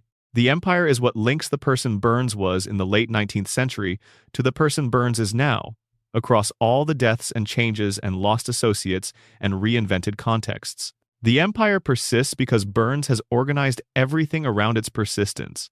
and its persistence gives his existence structure in the absence of the ordinary human structures, the relationships, the accumulation of family, the generational connection that normally provide that function. Burns needs the empire to continue because without it there is nothing organizing the century. Without the plant, without the money, without the institutional power, Burns is just a very old man who has outlived everyone he ever knew, sustained by weekly treatments in a town that is quietly poisoned by his presence. The empire is not just his livelihood, it is his identity in the most fundamental sense. It is the answer to the question of what the century has been for. The Principal and the Pauper is the episode that made the denial mechanism explicit, but the show has been depicting that mechanism in operation throughout its entire history. The Principal and the Pauper just had the unusual honesty to put the machinery on screen. Think about the number of times Springfield has experienced something that should permanently alter its relationship with reality. Not just the dome and the near-nuclear disasters, those are the large ones. The smaller ones are equally revealing. Homer was elected sanitation commissioner, made revolutionary improvements to the town's waste management system, spent the department's entire annual budget in a month, and was removed from office. By the following episode, there is no sanitation commissioner storyline, no legacy of the policies he implemented, no reference to the budget crisis he created. The events occurred, and then they did not occur. Springfield banned alcohol, experienced the social consequences of prohibition in compressed and accelerated form, and then the ban ended. By the following episode, there is no institutional memory of any of this. No changed relationship between Springfield residents and alcohol culture. No residual awareness of what the Prohibition period revealed about how the town functions without legal access to something its residents depend on heavily. Lisa saved the town from various disasters. Bart saved the town from various disasters. Homer saved the town from various disasters, including at least one that would have produced nuclear fallout across a significant radius. These events are treated as self-contained. They happen and then the town returns to its baseline as if they hadn't. The coma theory offers one explanation for this. The dreaming brain resets between cycles because that's what the dreaming brain does. The radiation theory offers another. Chronic neurological impairment has compromised the specific memory functions responsible for retaining the memory of large, disruptive events. The collective denial theory offers a third. Springfield's social contract includes an active, ongoing, mutually maintained decision to not retain anything that would force a confrontation with the fundamental conditions of life in Springfield. All three of these explanations are consistent with what the show depicts. They are not mutually exclusive. The collective denial theory is, if anything, compatible with the radiation theory in a way that makes both more coherent. If the radiation has compromised Springfield's population's capacity for critical thinking, then the collective denial is not simply a social choice, it is a cognitively imposed limitation that the town's social norms have organized around. The way any community organizes its norms around the actual capacities of its members. Springfield's people don't forget because they are individually and consciously choosing not to remember. They forget because their capacity for the kind of sustained, uncomfortable critical thinking that remembering requires has been gradually and persistently diminished by the environment they have been living in. And the social norms of the community have, over the decades of this impairment, evolved to match the impaired capacity. Forgetting is what Springfield does, not because it decided to, but because it is no longer fully capable of the alternative. And the social architecture has evolved to normalize forgetting rather than to support the difficult, energy-expensive process of sustained institutional memory. The Principal and the Pauper shows you the explicit, formal version of this process. The vote, the legal decree, the expulsion of the inconvenient truth. But the informal version is happening constantly, in every episode, in the gaps between what happened and what is acknowledged in the following week. Springfield is not a town full of stupid people who don't notice what's happening around them. It is a town full of people whose capacity for noticing has been systematically reduced, and whose social institutions have organized themselves around the reduced capacity rather than trying to compensate for it. The real Seymour Skinner, tied to a train and expelled from the community, is the show's icon for every piece of inconvenient truth that Springfield has ever removed from its operational field. He is not unique. He is just the one time the removal happened visibly, in real time, in front of the audience. Every other expulsion happened off camera, between episodes, in the gaps where the continuity should be but isn't. Let's spend more time with what the show has actually depicted Maggie doing, because the catalog of her actions across the show's history is more extensive than a casual viewer would recall, and the cumulative picture it creates is genuinely remarkable. She has saved Homer's life multiple times, not by accident, not through coincidental intervention, but through deliberate action taken at a moment when she assessed the situation and identified what needed to happen. This is not the behavior of an infant responding to stimuli.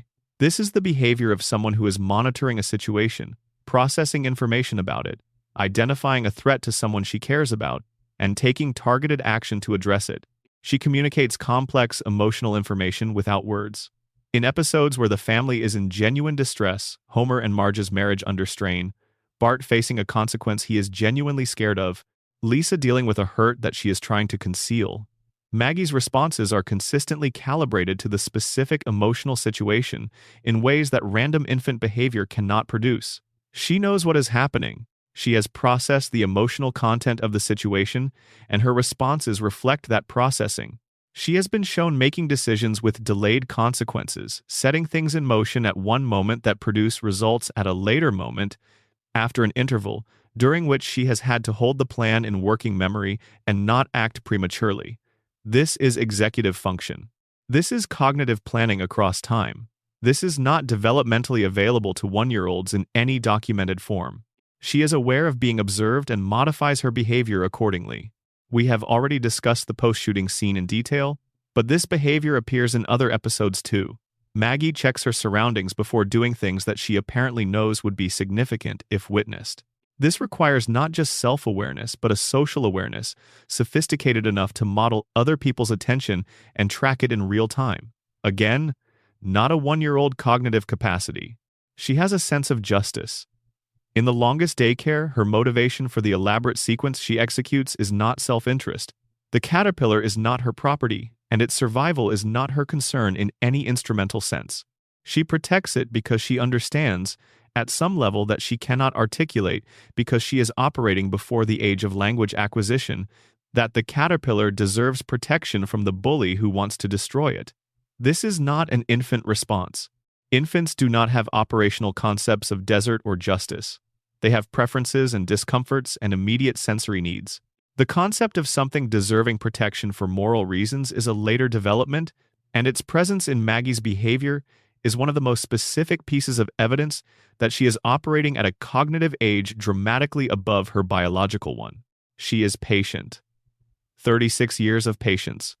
From the show's perspective, 36 years of sitting with her intelligence concealed, watching everything, waiting, real patience, the sustained kind that requires holding a long-term goal in mind and not acting on shorter-term impulses that would compromise it, is a high-level executive function. It is not available to infants. It is available to Maggie. The relationship between Maggie and Lisa is worth its own consideration. They are the two intelligent members of the family, not in degree only, but in kind. Lisa's intelligence is visible, verbal, socially expressed. She uses it constantly, often to her own disadvantage. Maggie's intelligence is concealed, nonverbal, strategically managed. The contrast between them is too consistent to be accidental. The show has constructed two versions of what intelligence looks like in a family environment. The version that speaks up and pays the price, and the version that stays quiet and preserves its freedom of action. They are sisters. They share a room in the early seasons. They are, when the show takes the time to develop their relationship, genuinely close in the specific way that two people who understand things differently than the people around them are close, the closeness of recognition. Lisa knows, at some level, that her verbal intelligence cannot quite formulate into a statement that Maggie is not what she appears to be. She treats Maggie with a seriousness and attentiveness that she does not extend to Bart's pranks or Homer's misadventures. She watches Maggie the way Maggie watches everyone else. Two women in the same family, both extraordinarily intelligent, both surrounded by people who consistently underestimate them. One speaking and being disregarded, the other silent and being overlooked. The show has never explicitly addressed this symmetry, but it has sustained it across the entire run. What Maggie is waiting for, what the silence and the watching, and the 36 years of strategic patience are building toward, remains genuinely unknown. The show has never resolved it. Maggie's endgame is the one mystery about the Simpson family that exists in pure anticipation, with no resolution available to examine. But the accumulation of evidence suggests that when Maggie moves, it will be deliberate. It will be the result of decades of observation and preparation. It will come at a moment of her choosing rather than anyone else's. And it will surprise everyone, because surprising everyone was always the plan. The confirmation bias explanation for the prediction phenomenon is correct as far as it goes, but there is a dimension of the phenomenon that the statistical argument doesn't fully capture, and it is the dimension that makes the whole thing genuinely interesting rather than just statistically predictable. The Simpsons did not simply produce content across 36 years and wait for some of it to align with future events. It produced content about American culture, specifically about the institutions and the values and the contradictions of American life, as observed by a group of people whose job was to watch American life more carefully than most. People do and translate what they saw into comedy. And American culture, as the show understood it, has a relatively small number of deep, structural tendencies that reassert themselves in different specific forms across generations and decades. Celebrity culture in American politics is one of those tendencies. The country's relationship to celebrity has been a consistent feature of its political life for most of the 20th century and into the 21st. When the show depicted a former entertainer in the White House in the Bart to the Future episode, it wasn't predicting Trump specifically so much as it was identifying a tendency that had been present in American political culture for decades, the tendency to grant political authority to people whose relationship with the public is primarily performative and whose visibility comes from entertainment rather than governance. Reagan was already a data point. Trump was a plausible future expression of the same tendency. What makes the Trump prediction feel more specific than that general observation is that the show named him by name and depicted a visual that echoes his actual announcement. That specificity is harder to attribute to simple trend extrapolation. But it is not impossible. Trump had been publicly gesturing toward a presidential run since the late 1980s. He was a regular figure in the media. He was, in the cultural landscape the writing staff was observing, a legible future candidate for the kind of celebrity politician trajectory the episode was satirizing. Using him by name was a specific satirical choice, not a prophetic one. And the escalator visual may be more coincidental than it appears. An escalator is a natural image for a political launch, conveying both the theatrical descent toward the crowd that political announcements often perform and the mundane commercial context from which the celebrity politician emerges.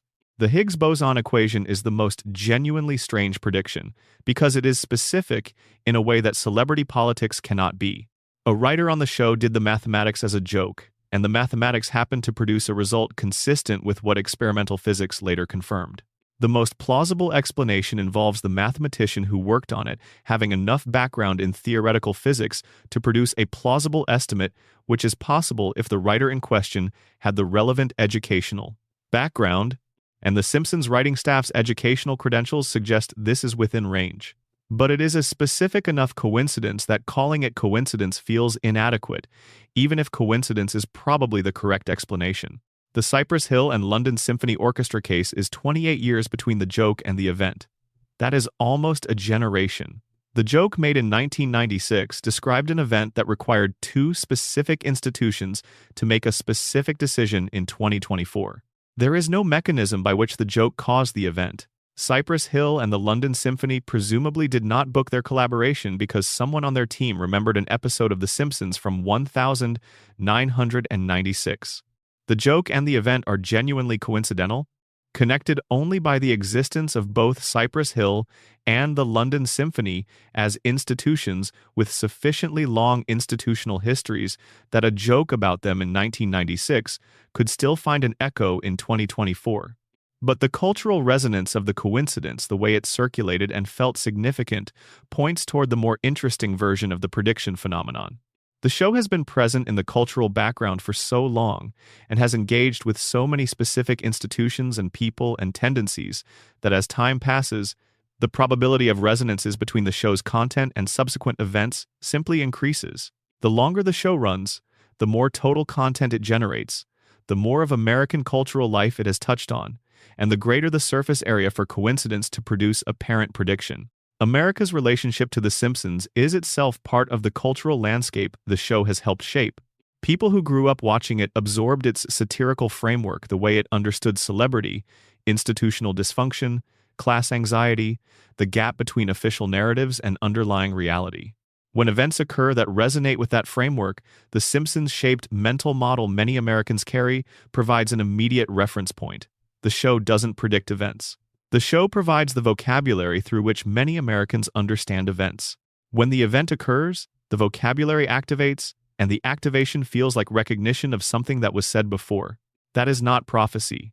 It is the entirely expected consequence of a cultural institution that has shaped how tens of millions of people think about the country they live in, running for long enough that the country has had time to develop in directions the institution anticipated. The impossibility of Springfield's geography is, at its most generous, a reflection of what the show is trying to be. A portrait of American life so comprehensive that it cannot be localized without losing something essential. An America in miniature that requires the features of every region to be fully American. But the specific features the show has given Springfield are worth examining because they are not random. They reflect a particular understanding of what the defining features of American community life actually are. The specific combination of elements the show's creators identified as constituting the American town in its fullest form. It has a nuclear power plant. This is not a neutral choice. Nuclear power plants are not common features of American towns in the way that gas stations and churches are. They are specific, large-scale industrial presences with significant political and economic gravity that shapes the entire community around them. Placing one at the center of Springfield's economy and landscape is a choice to make industrial power and its consequences the organizing fact of the town's existence. It has a local billionaire. Burns is not an abstraction. He is a person who lives in the community, owns its primary employer, shapes its politics through the direct application of financial influence, and whose choices about his empire determine the material conditions of everyone else's life.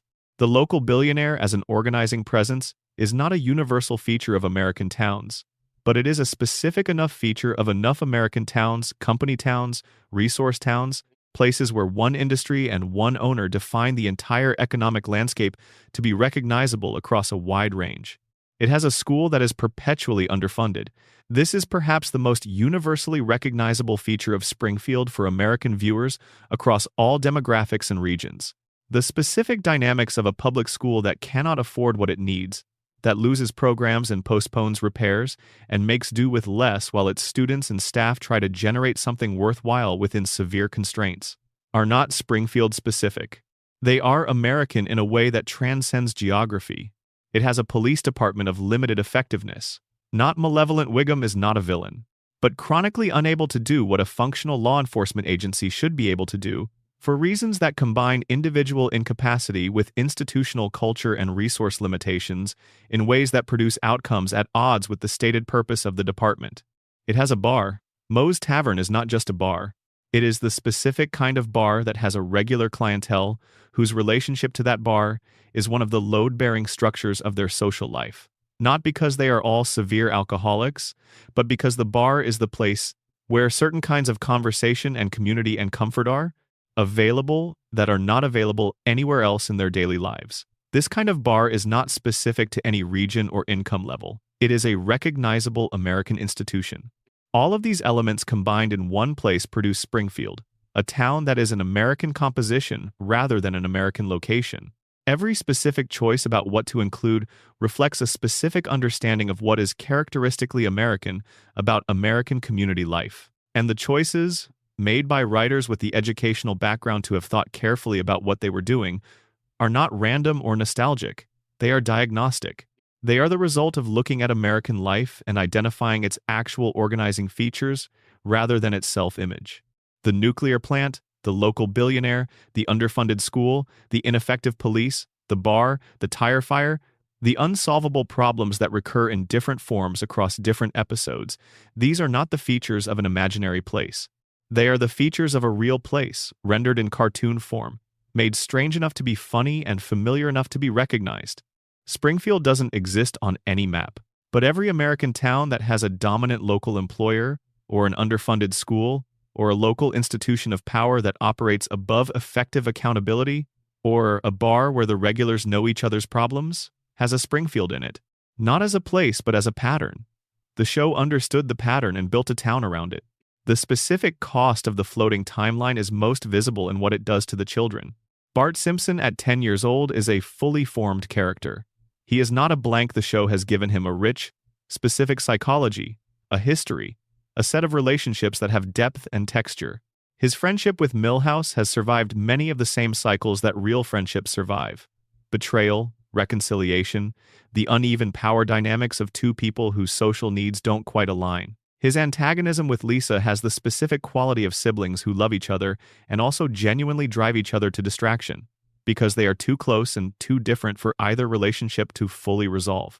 His relationship with Homer has the weight of a son who sees his father clearly, who knows Homer's limitations without being contemptuous of them, and who loves him with a directness that Homer often misses because he's looking elsewhere. Bart has earned his character across 36 years of episodes. The show has given him the kind of complexity that accumulates, rather than the kind that is established and stays fixed. And he is still 10. He will be 10 tomorrow and the year after and indefinitely. He has earned complexity that a 10-year-old would normally need years beyond 10 to accumulate, and he carries it in a body and a social position that have not changed. The floating timeline respects the character while refusing the character the consequence of time. In a realistic narrative, the experiences Bart has had across 3.5 decades of episodes would have made him a different person. The cumulative exposure to mortality and failure and genuine friendship, and the specific grief of having a father who loves him without being able to fully see him, these are the materials of psychological change. They should produce someone different than the person who experienced them. But the timeline does not allow for that. The experiences happen and then they are reset. Bart carries none of them into the next episode. He is always, again, exactly 10. Lisa's situation is more specifically painful. She is a child who understands that she is exceptional. She has the cognitive apparatus to see her community clearly, and the emotional intelligence to understand what that clarity costs her. She knows Springfield is not doing right by her, and she knows this in the specific, articulate, impossible to dismiss way that you know things when you are genuinely intelligent and have been paying careful attention. And she is trapped. Not by the show's villains, not by Burns or Skinner or the broader community's indifference. She is trapped by the timeline. She cannot grow up. She cannot leave.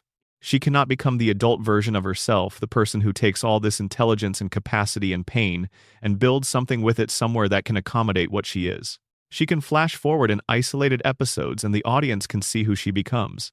But she always returns to 8.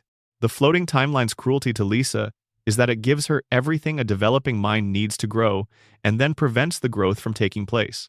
It is a trap built from care. The audience loves Lisa at 8 and doesn't want to lose her, but a trap nonetheless. And Maggie, perpetually watching, cannot even begin. She is frozen at the starting point. Whatever she is building toward is being built in a body and a developmental stage that the timeline will never allow to advance.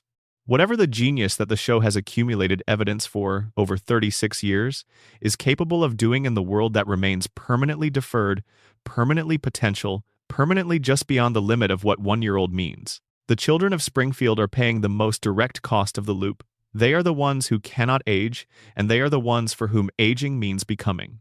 For the adults, the floating timeline primarily means not deteriorating. Homer stays Homer, Marge stays Marge, Burns doesn't die. For the children, it means not arriving. It means being permanently in the process of becoming something without ever getting there. We have kept them there. The loop that keeps Springfield frozen was built from our attachment to them.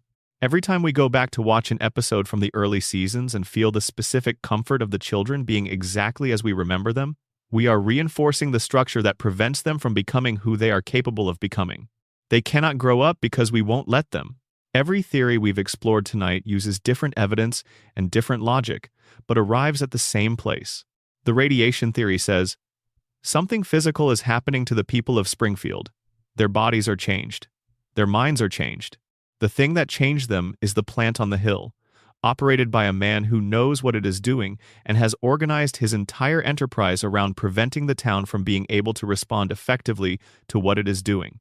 The yellow skin and the 4 fingers, and the impossible resilience, and the persistent cognitive limitation, and the specific inability to critically examine the conditions of their own lives, these are symptoms. medical facts in the show's own logic, even if the show presents them as visual conventions. The coma theory says, the strange things about Springfield are strange in a specific pattern. They are the things that are strange in dreams, the way time doesn't quite work the way it should, the way characters don't develop the way they would if time were moving normally, the way the world becomes progressively more elaborate and less grounded in recognizable human texture, the way Homer always survives and the family always comes back together and the episode always ends before anyone has to fully face a consequence. These are dream properties, not random strangeness, patterned strangeness, the strangeness of a mind generating a simulation of a life it cannot fully reconstruct. The denial theory says, Springfield is not strange. Springfield is what all communities look like when you remove the social pressures that force engagement with inconvenient truths. The erasure of catastrophic events, the continuation of demonstrably harmful situations, the collective choice to maintain comfortable fictions over uncomfortable facts. This is not specific to a cartoon town. It is a universal community behavior that the show has been depicting at cartoon scale for 36 years. The strangeness of Springfield is the strangeness of denial examined honestly. The Burns immortality theory says, the structures that sustain Burns, the financial infrastructure, the institutional power, the medical maintenance, the loop of plant and money and treatment and back again, are themselves a kind of answer to the larger question of what Springfield is. A system that was designed to persist, that has been sustaining itself for more than a century, that has made itself essential to everything around it in ways that make challenging it functionally equivalent to challenging the conditions of existence. Burns persists because he built a system that ensures his persistence. Springfield persists around him because the system includes Springfield. The prediction theory says, Springfield is not separate from America. It is a mirror of America, held up with enough satirical distance to make visible things that are normally too close to see clearly. The predictions that came true were not predictions. They were diagnoses that the country eventually caught up to. The show identified tendencies in American life with enough precision and enough specificity that the tendencies later found new expressions that resembled what the show had depicted. America has been becoming Springfield for 36 years. The cartoon has not been reflecting a fictional world. It has been reflecting the actual one, rendered strange enough by the cartoon medium to be seen. All of these are true, in different registers and at different scales. They do not cancel each other. They accumulate. They are all ways of saying the same thing, using the vocabulary of different disciplines: biology, psychology, sociology, political theory, cultural criticism. The same underlying fact, approached from different angles, renders different aspects of itself visible. Something is wrong in Springfield. Something structural. Something that operates across the entire breadth of the show's world and touches every character and every story. Something that the show has been depicting continuously for 36 years without ever fully stating, because stating it directly would require the show to become something other than comedy. But comedy has always been the best way to say the things that cannot be said directly. The jester speaks truth in the form of jokes because the truth in that form is survivable, in a way that the truth plainly stated is not. The Simpsons has been saying true things about American life for 36 years, in the form of jokes about a cartoon family in a cartoon town, and the truth has accumulated in the jokes until the jokes themselves cannot contain all of it anymore. What we've been exploring tonight is the part of the truth that overflows from the jokes, the part that is present in the evidence and the patterns and the accumulated canonical record of 36 years of television, the part that requires attention rather than just laughter to receive. It is stranger and darker and more emotionally complex than the surface of the show, and it is also, in the end, sadder and more beautiful than the surface. Because underneath the contamination and the dream and the denial and the immortal billionaire on the hill, underneath all of it, the show is about one thing: a family, imperfect, chaotic, loving in the specific clumsy ways that real love is clumsy, trying to hold together against a world that is not organized around their survival but that they keep surviving anyway. Homer finding his way home by the end of the episode because home is what he's always been moving toward even when he appeared to be moving in the opposite direction. Marge holding the structure steady by the specific kind of determination that looks like patience from the outside but is actually something more active and more costly. Bart and Lisa circling each other in the specific orbit of siblings who are essential to each other, without being able to admit it. Maggie watching all of it with those enormous silent eyes, understanding everything, saying nothing, waiting. This is the center of the thing. All the theories orbit it, all the evidence radiates from it. The plant and the coma and the mystery and the denial and the geography and the timeline, they are all elaborations on a single, simple fact. This family exists. This family keeps existing, episode after episode, decade after decade, through every catastrophe and reset and impossible event. This family is, in some sense, us, the version of us that watches, the version that keeps coming back, the version that needs the couch and the credits and the house on Evergreen Terrace to be there when we arrive. We built the loop because we needed something that would stay. And Springfield, impossible and contaminated and frozen and beloved, has stayed. It has always stayed. We have spent time with Homer's relationship to the plant, but the plant has a full workforce. And that workforce is Springfield's working class in concentrated form people who have spent their professional lives inside a facility that is, by the show's own canonical accounting, one of the most hazardous workplaces in the history of American industry. Lenny Leonard and Carl Carlson. These two characters have been Homer's closest workplace colleagues across the entire run of the show. They are part of a social unit that functions as a kind of second family for Homer during his working hours, the specific camaraderie of people who share a workplace and develop, across years of proximity, a relationship that is neither quite friendship in the full sense, nor merely professional acquaintance. They know each other's lives. They support each other through the various disasters that the show cycles through. They are, in the texture of their relationship with Homer, the coworkers who become something more through sheer accumulated time. Lenny's eye injuries are a running element of the show. He is struck in the eye with remarkable consistency by tools, by objects, by environmental hazards, by things falling from above. The show plays each instance as a joke, and each one works as a joke. But across the history of the show, Lenny has sustained eye trauma a number of times that in any realistic industrial context would represent a serious occupational health crisis. The specific pattern of eye injuries in a nuclear facility is worth noting. Radiation exposure has well-documented effects on ocular health. The lens of the eye is particularly sensitive to ionizing radiation. Workers in nuclear environments without adequate protective equipment accumulate radiation damage to ocular tissue over time, manifesting in various forms including cataracts and other structural changes. The show is not making this argument explicitly, but the pattern it has deposited across Lenny's character history is consistent with the pattern of effects you would expect from decades of occupational radiation exposure without adequate protection. Carl's trajectory across the show is interesting for different reasons. He is, by the show's own accounting, significantly more capable than his position suggests he should be. He has demonstrated intelligence and social awareness that exceed what his role at the plant requires or rewards. He has, in certain episodes, been shown to have educational credentials and professional capabilities that would qualify him for positions well above the one he occupies. He remains in Sector 7G. The show offers various explanations for this in individual episodes, but the persistent fact of his presence in a role below his apparent capability is itself a pattern. Under the radiation theory, there is a reading of Carl's situation that is uncomfortable but consistent with the evidence.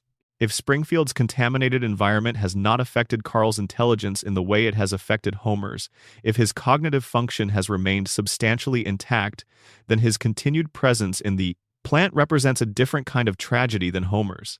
Homer cannot perceive the architecture of his situation. Carl, the theory suggests, might be able to. He might understand, at some level, what the plant is doing and has done, and he remains. Partly because the social infrastructure of his life is in Springfield, partly because leaving a company town is not a simple matter when the company is the economy, partly because whatever combination of factors keeps the people of Springfield in Springfield has also kept Carl. Lenny and Carl together represent the working population of the plant, people who have given their professional lives to a facility that is consuming them by increments that are too gradual and too diffuse to feel dramatic on any given day. The harm accumulates the way background harm always accumulates, not in events, but in the slow, quiet degradation of working in proximity to something dangerous for long enough that the danger becomes ordinary. This is notably the experience of millions of American workers in industries that carry environmental and health risks: mining, chemical manufacturing, agriculture exposed to pesticides, industries that operate near industrial discharge. The comedy of the plant's specific violations and Homer's specific failures as its safety inspector is a cartoon exaggeration of a real relationship between American workers and the industries that employ them. The plant is funny because it is extreme. The pattern it exaggerates is not. Springfield's full population, the recurring secondary characters who populate its institutions and neighborhoods and provide the social texture of the town, is worth examining in the framework of the radiation theory, because the anomalies don't stop with the Simpson family. Apu Nahasapima Pedalon runs the Quick E-Mart. He is a character whose relationship with the town is organized around a business that operates continuously 24 hours a day, every day, across the entire history of the show. Apu's presence in Springfield is defined by work. He is almost always at the Quick E-Mart when he appears. His life is structured around the store in ways that leave very little room for anything else. And the Quick E-Mart is located within the Springfield environment, selling products to Springfield residents, connected to the same supply chains that serve the town. The Reverend Lovejoy presides over the First Church of Springfield. His congregation includes most of Springfield's resident population, including Ned Flanders, who attends with a devotion and consistency that Lovejoy himself doesn't quite match. Lovejoy, across the show's history, has demonstrated a relationship to his own vocation that is more administrative than genuinely pastoral. He is present in the institution. He performs the functions the institution requires, but his engagement with the spiritual dimension of his work has visibly attenuated across the decades. This is played as comedy, the disillusioned minister who has been doing this too long, but in the radiation framework, it resonates differently. Lovejoy is a member of the Springfield population. He drinks the water. He breathes the air. He has been in the contamination zone for the entirety of his professional life. Whatever the contamination does to the quality of mental engagement, to the capacity for sustained attention to complex things, to the ability to maintain genuine investment in abstract concerns, Lovejoy's trajectory is consistent with what would happen to a thoughtful person whose cognitive engagement was gradually being compromised by environmental factors he cannot perceive. Chief Clancy Wiggum's relationship to effective law enforcement is the most extensively documented example of institutional failure in the show's history. He is not a villain. He is not corrupt in the deliberate, self-interested way that institutional corruption usually works. He is simply, comprehensively, catastrophically bad at the job he holds. He misses evidence that is in front of him. He reaches wrong conclusions from correct evidence. He cannot sustain logical reasoning through complex situations.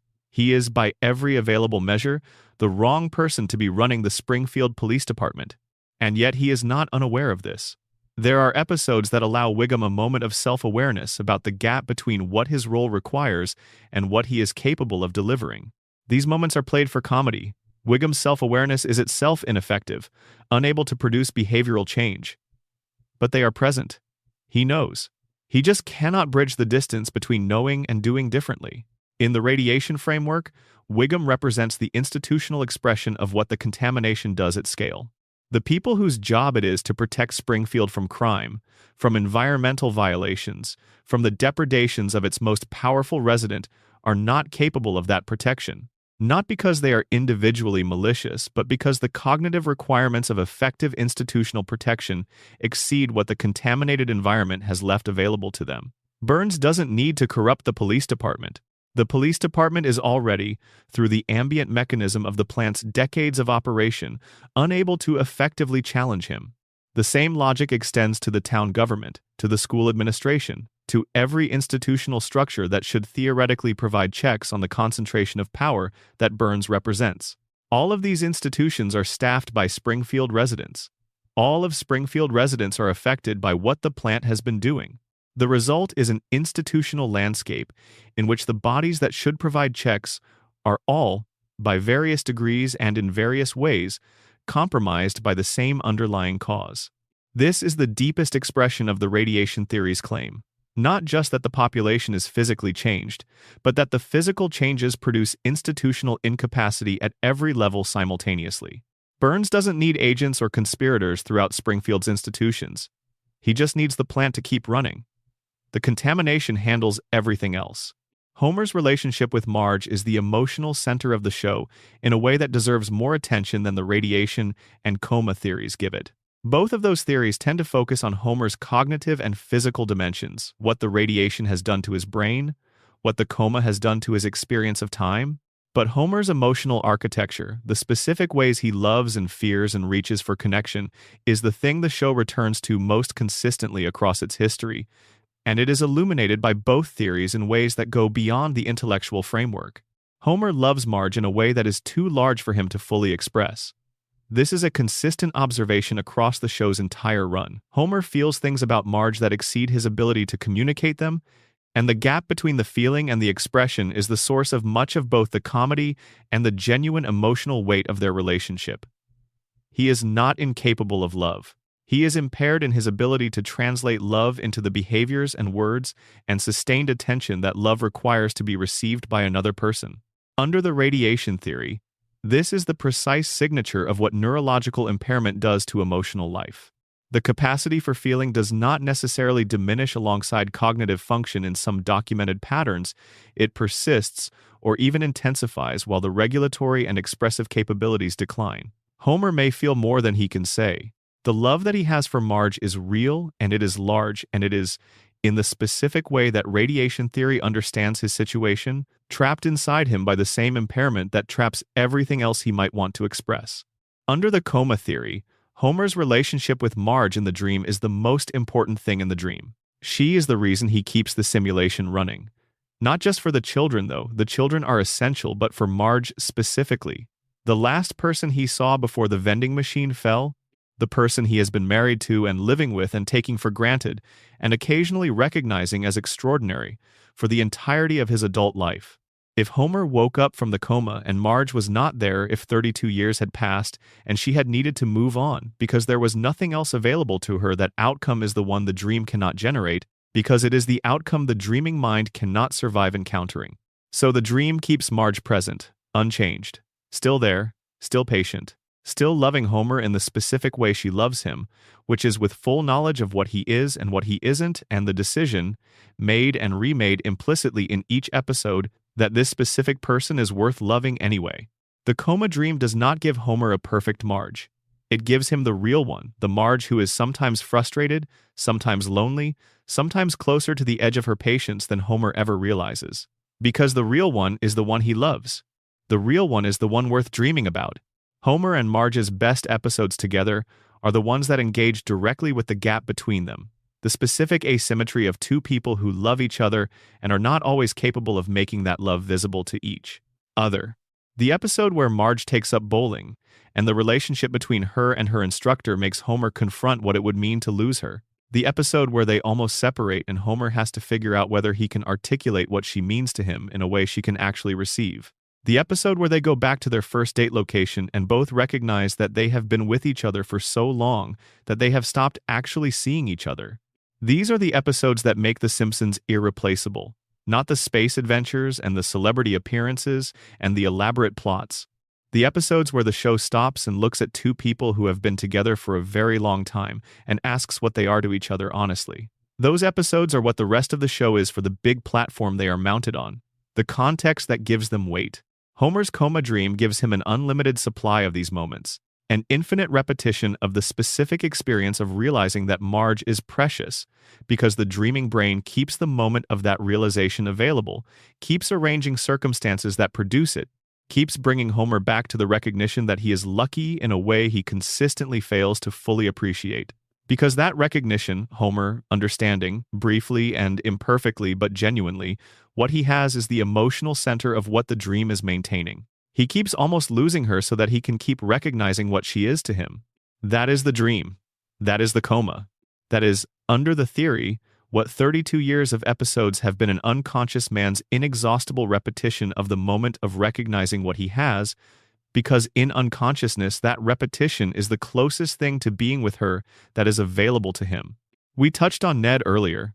Let's stay with him longer, because his situation is the show's most sustained meditation on what it costs to be a moral person in a world that is not organized around morality. Ned's behavioral conditioning is the key fact about him. But what it means for his daily experience is something the show depicts rather than discusses. Ned experiences things. He is hit by cars, and his house is destroyed, and his wife is killed, and his neighbor creates messes that Ned has to navigate around, and his faith produces consequences he cannot predict or prevent. Ned experiences all of this with a quality of equanimity that the show eventually revealed is not natural. It is installed. It is the product of a process done to him in childhood that removed his capacity for sustained anger without removing his capacity for sustained hurt. Ned can be hurt. The conditioning removed anger, not pain. He feels every indignity and every loss with full force. He just cannot organize that feeling into the anger that would give it somewhere to go. The anger would have been, in some sense, a release valve, a way of converting the accumulated hurt into energy that could be directed outward and discharged. Without the valve, the hurt accumulates. It has nowhere to go. It presses outward against the conditioned kindness from the inside, looking for the exit that isn't there. The breakdown after the hurricane is what happens when the accumulated pressure exceeds the capacity of the conditioning to contain it. Ned doesn't choose to break down. The structure fails because the load exceeds what the structure was built to bear. And the load has been building for decades, every loss, every indignity, every failure of the universe to respond to his goodness with something he could understand as recognition. The institutionalization that follows the breakdown is itself telling. Ned breaks down and the community's response is to commit him to a mental health facility, not to examine the conditions that produce the breakdown, not to ask whether there is something wrong with a situation in which a person who does everything right is systematically broken by a universe that responds to rightness with indifference. The response is to treat Ned as the problem, rather than as the evidence that something around him is the problem. This is again the show's diagnostic function operating. In a community that has developed robust mechanisms for not confronting inconvenient truths, a person whose mental collapse constitutes an inconvenient truth about that community's conditions will be managed as an individual pathology rather than as evidence of a collective problem. Ned is sent to a facility, and the community returns to its default relationship with him once he returns from the facility and resumes performing the conditioned kindness that the community has come to depend on.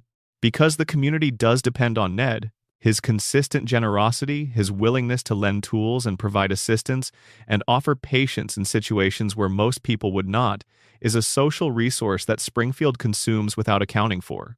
The moral infrastructure of Ned's behavior benefits the community that is failing to protect the conditions that make his behavior possible. Every person who has borrowed from Ned without asking, every person who has received his help in a moment of need without reciprocating in any sustained way, is drawing from a resource that the community's indifference to his well-being is systematically depleting. And God's silence is the most damning piece of it. In the show's own universe, where God exists and has shown a specific willingness to engage directly with Homer, the silence toward Ned is not theological ambiguity. It is the show deliberately constructing an asymmetry between two people's relationships to the divine, the man who makes no particular effort and receives divine attention, and the man who has organized his entire life around his faith and receives nothing. This is not a conventional religious story. It is not a story about faith tested and eventually rewarded.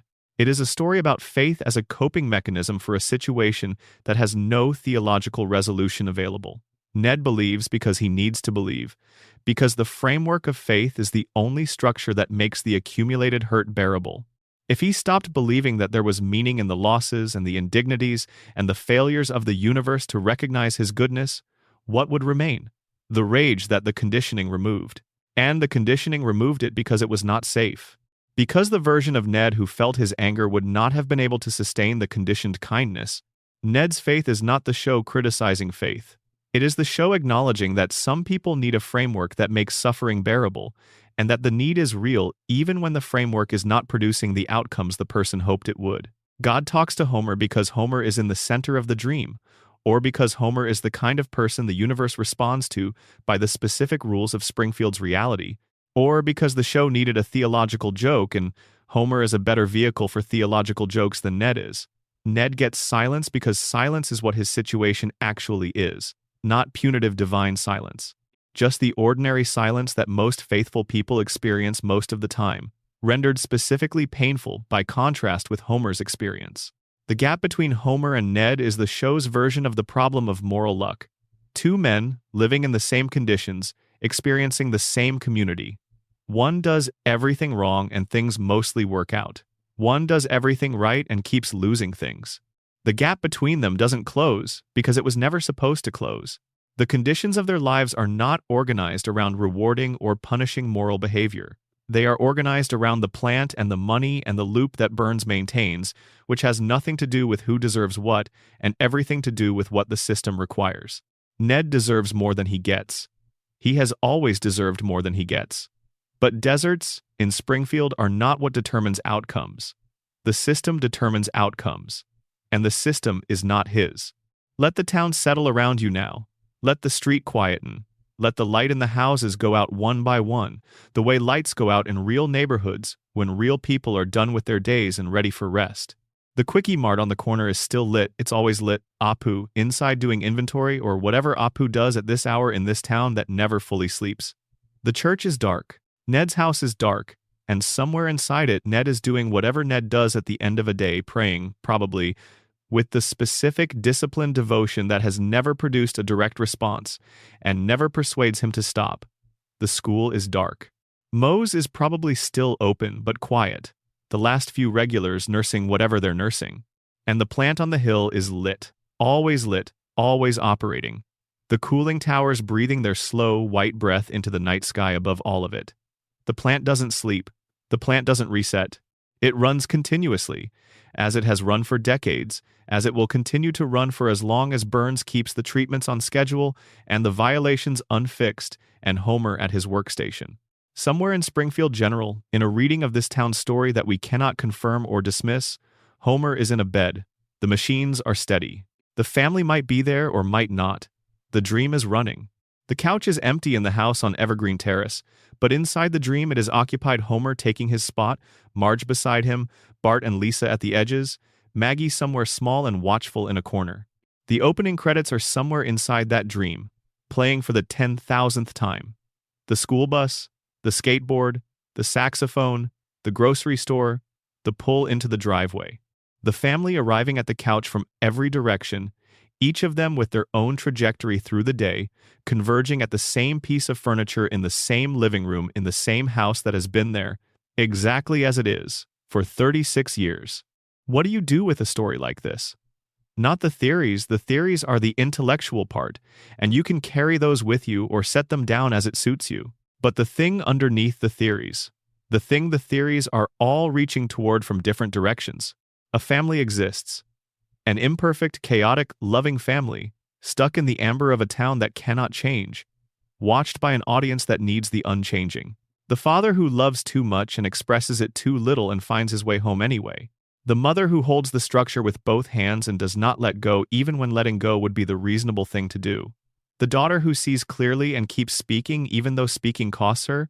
The son who resists because resistance is the only honest response to a world that doesn't quite fit him. The baby who understands everything and says nothing and watches and waits. This family is yours, not in the way that entertainment is consumed and set aside. In the way that things that have been present throughout your life become part of the texture of who you are, absorbed into the specific quality of your experience, in ways that are too deep and too distributed to be fully mapped. You may have watched this show as a child.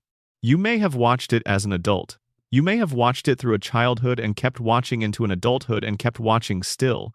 The show providing a consistent thread through the decades of your life the way very few things provide. Springfield has been there for all of it. The plant and the couch and the credits and the family, exactly as they were, each week, in the specific constancy that very few things maintain across the scale of a human life. And now, tonight, in whatever hour this is, in whatever position you've found for yourself, let that constancy be what it is. Not a mystery, not a theory, not a set of questions the show will never fully answer. Just a place that is there, a family that exists, a town on a hill with its lights on and its towers breathing and its impossible geography and its floating time. Let the contamination theory drift. Let the coma dream dissolve into something softer. Let the shooting mystery go unsolved and the geography go unmapped, and the timeline keep floating as it has always floated. Let Ned be okay for tonight. Let Molman not die this episode. Let Burns keep his appointment and his glow and his century of management. Let Homer find his way home. He always does. Through every impossible thing the dream can generate. Through every disaster and reset and escalating scheme. Through the space and the secret societies and the guest appearances and the hundreds of jobs, through the crayons and the radiation and the mother he lost and the mother he found and lost again, through the weight of a life that was shaped before he was old enough to choose the shape of it, he always finds his way home. Because home is the dream. Home is what the dream is of. The house on Evergreen Terrace with the lights on and the noise inside, and the specific warmth of a family that is too much and exactly enough. Homer's hand on the door. Homer coming in, Homer being there. Everything is exactly as it was. And whatever hour this is, wherever you are watching from, let that be enough. Let the credits roll. Let the loop come around again. Springfield will be here when you come back. It always is. We mentioned the dome. Let's dwell inside it for longer, because the Simpsons movie represents the single largest canonical statement the show has ever made about what Springfield is and what its relationship to the outside world has become. The film's premise is simple in outline. Springfield's lake becomes so polluted that the EPA determines the town must be sealed. A glass dome is lowered over the entire community, trapping every resident inside. The dome is enormous. It is visible from satellites. It is a federal construction project of significant scale, designed and executed not as a punitive measure but as a containment one. The word used repeatedly, in the official government language within the film's world, is containment. Springfield must be contained. Think about what that word means in the context we've been building tonight. Containment is the word used for things that are too dangerous to remediate, too hazardous to be allowed to interact with the broader environment, too compromised in their fundamental state to be returned to normal through normal means. You do not contain something that can be fixed. You contain something that cannot be fixed but must not be allowed to spread.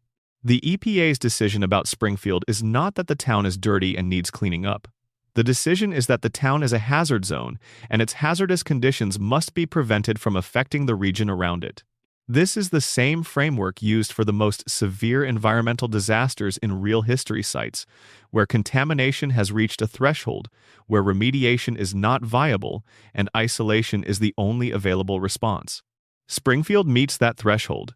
Within the logic of the film's world, the United States government looked at Springfield and concluded that the situation had progressed beyond the possibility of normal intervention. And when the dome goes down, everyone is inside it, every resident. Every person who has been drinking the water and breathing the air and living in the shadow of the cooling towers and working at the plant and shopping at the Quick E-Mart for decades, they are sealed inside with the conditions that created the problem. The contamination is contained with its source population. The people who have been exposed to it for the longest time are the ones least able to leave.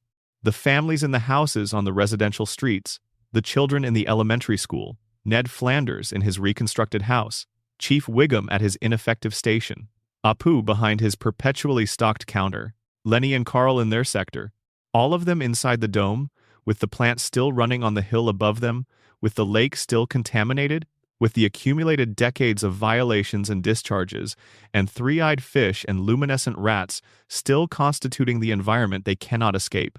The government sealed Springfield. It did not fix Springfield.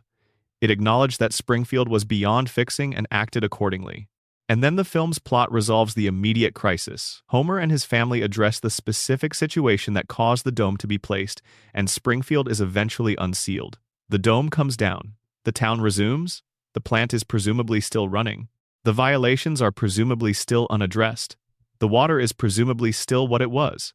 Nothing that made Springfield a containment zone has been remediated. The crisis that prompted the dome was resolved. The underlying conditions were not. Springfield was unsealed and everything went back to how it was. As it always does. As it has always done. The reset that the show performs between episodes was performed by the film between the emergency and the resolution, and by the time the credits rolled, everything was back. The government contained Springfield, and then stopped containing it. Because the film needed a resolution, and the resolution required the dome to come down. But the show's world had established, through the dome, that the conditions inside Springfield are severe enough to warrant federal isolation. That establishment doesn't unestablish itself when the dome goes up. It exists as canonical fact in the show's universe. The United States government, via the EPA, concluded that Springfield required containment. That fact is still true after the dome comes down. The underlying conditions are still present. The classification is still accurate. The population is still inside a zone that the government determined was too hazardous to leave unsealed. They are just no longer literally sealed, because the plot required the seal to be lifted. Springfield exists, in the canonical record of its own world, as a formally identified environmental hazard zone. The residents are living inside a place that their government's own environmental agency determined was too dangerous to leave open. They are doing this without apparent awareness of the formal classification, without demanding the remediation that the classification implies is necessary, without organizing any response to the fact that their town was considered too hazardous for its pollution to be allowed to escape. They went back to normal. The dome came down and they went back to normal. Because that is what Springfield does. Because the system that produced the hazard classification is the same system that makes it impossible for Springfield to effectively respond to the hazard classification. The loop holds. It always holds. The show has deposited, across its history, a number of specific details that it never fully developed into storylines and never returned to. These are the buried objects, the things that catch the light for a moment and then disappear back into the background of 36 years of episodic television. The skeletons in the basement of the nuclear plant. This is the one that most rewards lingering attention. The show mentioned it once an inspection sequence that revealed human remains in the lower levels of the facility and moved on. Never explained, never revisited. Never resolved. In the logic of the show's world, there are human bones in the basement of the plant. People died inside that facility. Their remains were present during an inspection, and nobody followed up. In any realistic institutional context, the discovery of human skeletal remains in the basement of an operating nuclear power plant would be a significant and unavoidable event. There would be law enforcement involvement. There would be an investigation into who the individuals were, how they died, how they came to be there. The facility would not simply continue operating while those questions went unanswered. In Springfield, the inspection noted the bones and the episode moved on. Nobody called anyone. Nobody asked anything. The bones were present and then, between episodes, the bones ceased to be a subject of discussion. They may still be there. The plant is presumably still operating. Nobody has gone back to ask about the remains in the basement. Who were they? The show doesn't say. The possibilities it opens and leaves open are various. Workers who died in incidents that were not reported, the kind of workplace fatalities that an employer with enough institutional power and enough motivation to prevent regulatory attention might be motivated to handle without official documentation. People who knew things that made their continued existence inconvenient for the facility's operation. People whose connection to the plant, or to Burns's other enterprises, created circumstances that ended badly and were absorbed into the institution's physical structure rather than its official record. The show placed bones in the basement and trusted that the audience would not push on them. And mostly the audience hasn't, because the show moved on so quickly and with such confidence that there was nothing to push on. But the bones are there. They are part of the canonical record, and they have never been explained. Springfield's history before the show begins is another repository of unexplored material. The town has a founding, as most American towns do, and the founding has been touched on in episodes that use historical flashback, the sort of civic origin mythology that every community develops, the story the town tells about itself. Springfield's origin myth involves the specific kind of American settlement that started with people looking for something in a particular place and deciding to stop. The town grew from that stop. The plant was eventually built. Burns arrived. The specific sequence by which Springfield became what it is has enough gaps and elisions in the show's account that the version of events the community has access to is clearly incomplete. Burns's relationship to the founding of Springfield, or to its early development, has been suggested but never fully articulated. He is old enough to have been present during significant periods of the town's history. He has resources extensive enough that his involvement in the town's development in its infrastructure, its economic structure, its institutional landscape would have been substantial if it began as early as his lifespan suggests it might have. The town Burns sits at the top of today may not simply be a town he has come to dominate over decades of accumulation. It may be, in part or significantly, a town whose shape reflects his involvement from relatively early in its existence. What Springfield might have been without Burns is a question the show has never asked. What the town's development looked like before the plant was built, before the single dominant economic force that has shaped everything else was introduced, is inaccessible within the show's available history. Springfield exists as we find it. The conditions that created it are background. The tire fire. One of Springfield's most persistent and least examined features is the tire fire, a massive burning pile of tires somewhere on the edge of town, which has been burning for the entirety of the show's history and shows no sign of being extinguished. Tire fires are real phenomena. They are difficult to extinguish, produce significant air pollution, and release toxic compounds into the surrounding environment. A tire fire that has been burning for decades in proximity to a residential population is not a minor aesthetic element. It is a significant ongoing environmental and public health issue. Springfield's tire fire is played as a joke. It appears in the background, it is occasionally referenced. Characters walk past it without apparent concern. It is part of Springfield's landscape the way the cooling towers are part of Springfield's landscape, present, persistent, normalized. The tire fire is not the plant. It is a separate, additional source of environmental contamination operating simultaneously with the plant's discharges in the same town, affecting the same population. Springfield is not simply a town with a nuclear plant that has safety violations. It is a town with a nuclear plant that has safety violations and a tire fire that has been burning for decades. The contamination is coming from multiple directions simultaneously. The plant is the largest source and the most important for the theory's purposes, but it is not the only one. Nobody has extinguished the tire fire. Nobody has investigated what its decades of burning have contributed to Springfield's air quality.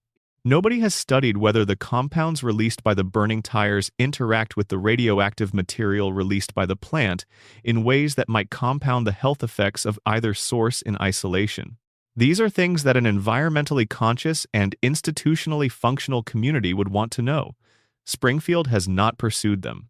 Lisa Simpson's relationship with Springfield is the show's most sustained meditation on what it costs to be right in the wrong place. Not occasionally right. Not right about specific things in specific situations, but constitutively, persistently, irreducibly right in ways that the community around her consistently cannot absorb.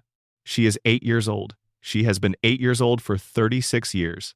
She has an IQ that the show has never pinned to a specific number, but has established repeatedly as exceptional in a way that places her in a category separate from the other exceptional characters. Bart is clever. Homer has shown capacity when the crayon is removed. Maggie is extraordinary in the ways we have discussed.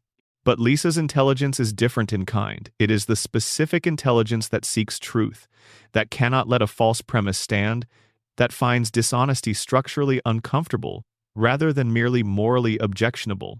This kind of intelligence is particularly difficult to sustain in Springfield. Springfield is not simply a community that tolerates dishonesty. It has developed, through the mechanisms we have traced tonight, an active immune response to truth-telling. The town will absorb a great deal of Lisa's behavior because she is a child, and her behavior is constrained by that fact. But the moments when she does succeed in producing change, when her advocacy causes something to actually shift, are consistently followed by reversions. The change doesn't hold. The lesson isn't retained. The next episode begins with Springfield approximately where it was. Lisa is not naive about this. By the later seasons, she has developed a relationship with futility that is one of the most psychologically realistic things about the show. She has watched herself succeed and then watched the success disappear and understood, at some level below the level that her advocacy operates on, that the structure she is pushing against is stronger than any individual pushback she can generate. She keeps pushing because stopping is not something she can organize herself to do, not because she believes the pushing will be sufficient. This is the experience of many people who are constitutionally oriented toward truth in environments that are not. You keep going because the alternative learning to tolerate what you cannot tolerate is not actually available to you. Your orientation is not a choice that can be revised. So you persist with whatever efficiency the environment allows, knowing that efficiency is limited. Lisa's isolation is the most specific cost. She does not have peers in Springfield in any real sense. She has school acquaintances, and she has the specific social world of the elementary school, which is a world organized around concerns that are not her concerns. She has the occasional friend the show has given her meaningful connections in specific episodes, but these connections do not persist in ways that provide the sustained social context that most children require for normal development. She is intellectually alone in a community whose intellectual landscape is not organized around the things she cares about, and she cannot leave. The floating timeline will not allow her to age into someone who can make choices about where she is. She is 8, permanently, in a town that does not fully have room for what she is, and the show will not age her out of that situation. She will be 8 and isolated and brilliant and frustrated and loving and alone in the specific way she is alone for as long as the show continues to exist. The flash-forward episodes, Lisa's wedding, and others that glimpse her as a young adult are the show's acknowledgement that it knows this is a cost. The show can see who Lisa becomes. It chooses not to let her become that person in the main timeline. The flash-forwards are, in this sense, acts of honesty about the cruelty of the convention that sustains the show. We see what the floating timeline is preventing. We watch Lisa become what she should become in an episode, and then we watch her return to being 8. The show knows what it's doing. It just needs us to agree that the trade-off is worth it. Most of us, most of the time, agree. Because Lisa at 8 is Lisa, and the adult Lisa, however compelling in her flash-forward episodes, is someone different, someone we have not been with across 36 years. Our attachment is to the 8-year-old. Our comfort is with the 8-year-old. And so she remains 8, and the cost of that remains hers to bear. The show began in 1989. This is not an arbitrary fact. 1989 is a specific cultural and historical moment. The end of the Cold War, the beginning of the post-Cold War American cultural landscape. The transition into a decade that would reshape American life in ways that were not yet visible at the beginning of the period. The Simpsons emerged into that moment and immediately began engaging with it. The show's first seasons were produced during the period when the specific anxieties of the middle-class American family, the anxieties about economic security, about whether the promises of the American century were going to be kept for this generation in the way they had seemed to be kept for the previous ones, were becoming the dominant emotional texture of American domestic life. Homer's situation is that texture. A man with a steady job, a house, a family, all the things that the post-war American promise suggested were achievable through normal effort, who is nonetheless perpetually under financial strain, perpetually at risk of losing the stability he has, perpetually dependent on the goodwill of an employer who does not see him as a person. The American working-class dream and its specific anxieties, translated into cartoon form and given a family to inhabit. As the decades passed and the show continued, the anxieties it engaged with shifted with American life. The 1990s brought prosperity and its specific discontents, the awareness that economic growth was not being distributed in ways that reached Homer's neighborhood, the slow recognition that the post-war settlement the working class had operated inside was being restructured in ways that did not favor its participants. The 2000s brought the specific collective trauma of a world that suddenly felt less stable than it had appeared, and all the institutional and cultural responses to that destabilization. The 2010s brought the widening of wealth disparity into a public conversation, the increasingly visible concentration of economic and political power at the very top of the income distribution, the specific exhaustion of a population that had been told the system would work for them and was arriving at the conclusion that it would not. Springfield held all of this. Not as allegory, the show's relationship to its cultural moment has always been more complex than allegory, but as reflection, the show held up the specific mirror of a nuclear family in a small American town with a dominant local employer and an entrenched local power structure and a population navigating the gap between what they were promised and what they received, and let the reflection accumulate detail across 36 years. The accumulated detail is the archive of American middle-class experience from 1989 to the present, rendered in cartoon form. All the anxieties and all the hopes and all the specific ways the American promise has been kept and broken and renegotiated across a generation, deposited in episode after episode in the specific vocabulary of this particular family in this particular town. Burns is not simply a villain. He is every entrenched economic power that has organized a community around its own requirements and called it prosperity. Homer is not simply a buffoon. He is every working person who has understood intuitively that the system is not built for them and has made peace with that understanding in the specific, survival-oriented ways that people make peace with things they cannot change. Marge is not simply a patient wife. She is every person who holds a household and a family together because the alternative, letting it go, is not something she is willing to allow.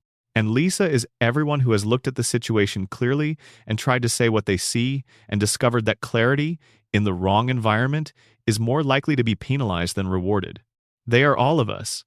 At different times, in different proportions, they are all of us.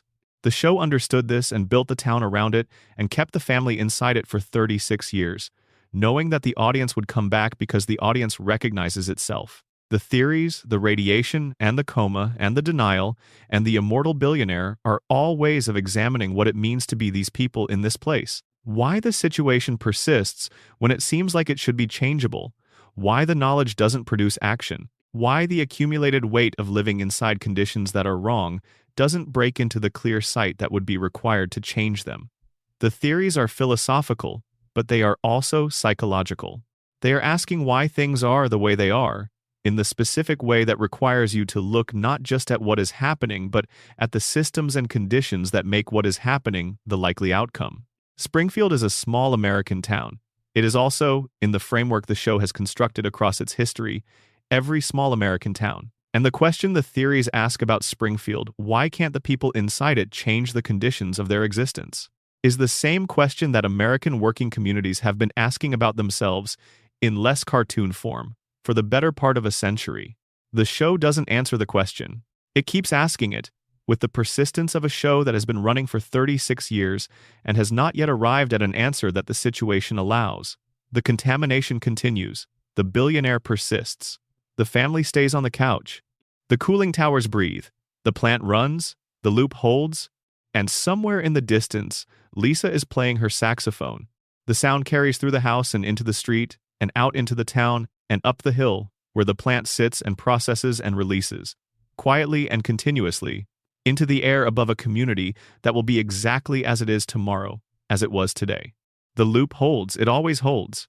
There is something specific that watching this show for a very long time does to you that is different from what watching almost any other piece of television for a very long time does. Most long-running shows, if you stay with them past a certain point, produce a sense of diminishing familiarity. The characters drift from what they were, the world changes, the thing you originally loved becomes less available in the current version. The Simpsons does something different. The longer you watch it, the more the earlier seasons become associated with specific periods of your own life, with whatever was happening for you when those episodes originally aired. With the specific texture of the time and place in which you first encountered them, the show becomes a kind of temporal anchor.